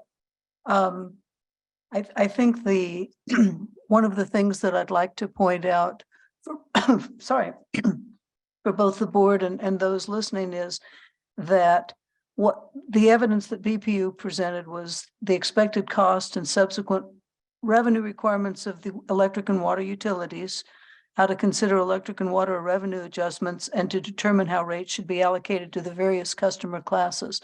The Sierra Club evidence went to the Integrated Resource Plan, the IRP. You've heard that acronym used a lot, and not to any of the costs or revenue requirements that go into the 2.5% overall electric revenue request for the electric side for the next 2 years, nor to the 6% water rate increase request for the next 3 years. There was also no Sierra Club evidence on the cost allocation of those overall revenue adjustments to the various customer classes, nor was there any testimony at all on the revisions to the rate manual.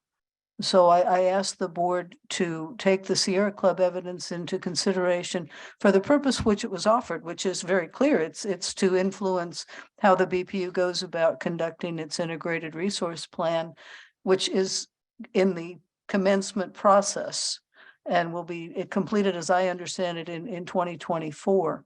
And again, I just wanted to point out to you that that is what I believe the purpose of the Sierra Club testimony was, and that the board should then recognize that the BPU staff and and consultants presented the evidence about the specific rate adjustment request and rate manual changes that were presented to you.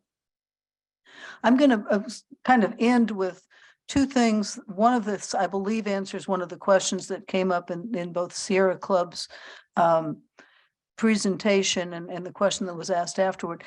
BPU filed rebuttal testimony from Andrew Ferris relating to Nearman and some of the ways in which Nearman and its maintaining Nearman is useful to the BPU. Of course, that rebuttal testimony will be online after this hearing and has been provided to the Sierra Club. But on the self-commitment, I think that as Ms. Shenstone Harris said, that BPU agrees with the statement that BPU should avoid self-commitment into the Southwest Power Pool market as much as possible. What Mr. Ferris said, BPU agrees with this statement, has operated the unit nearly exclusively in a market status for the past few years, and only operates in a self-commitment status when necessary for reliability, testing and maintenance or safety needs. This is not expected to change going forward. And one of the other things that Mr. Ferris said was that, as I've indicated, we didn't have testimony from Sierra Club about the cost of service study requirements and testimony. And so our staff recommendations on that are not impacted by the testimony of Ms. Shenstone Harris, but he does state, and this is, I think, our final takeaway, the information, thoughts, and concerns of Sarah Shenstone Harris are all adequate and important and will be taken into consideration as part of the development of the 2024 Integrated Resource Plan. And as such, the BPU will develop an exhaustive review process for how to best meet those energy requirements over the long term. Again, that's in our pre-file testimony. And I believe, Your Honor, that unless BPU has something else you wish me to conclude with, I think this will end our technical portion. This matter will be presented to the board at the present time. It's expected that there will be a presentation to the board at its July 5th meeting. So we will ask that you reopen the hearing on July 5th. The hearing will not be concluded until the board makes its final decision. Anything else? Very well. Are there any other matters we need to address? Our club had one other matter to address, if I may. We're requesting opportunities that you want to. I just want to say one quick thing with respect to Ms. Peters' statements. BPU is asking in this particular rate hearing for $100 million in capital fuel and other spending for the Nearman coal plant. So we believe that the study that Ms. Shenstone Harris has done is very relevant to this rate case and the upcoming IRP. But we'd also ask for the ability to file no longer than 10-page brief within 5 business days of the testimony transcript being available, so that we could have an opportunity to address a couple of things that were not presented prior to yesterday's testimony by BPU. Okay, well, the rules procedure do grant the intervener an opportunity to file briefs. It doesn't distinguish between pre-hearing and post-hearing briefs.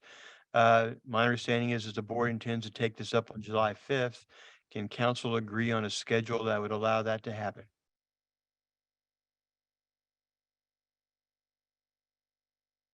We talked about this briefly. I had thought they were asking for 5 days rather than 5 business days because we want to get things in the hands of the board as soon as possible, but we're generally in agreement that they can file something after this. We understand they want to talk a little bit about some of the SPP pronouncements and make sure that those things are clear. Very well, then. Thank you. Okay, if there's nothing else we need to address today, this hearing will be recessed and will reconvene at this time scheduled for July the 5th at 6 p.m. Thank you very much.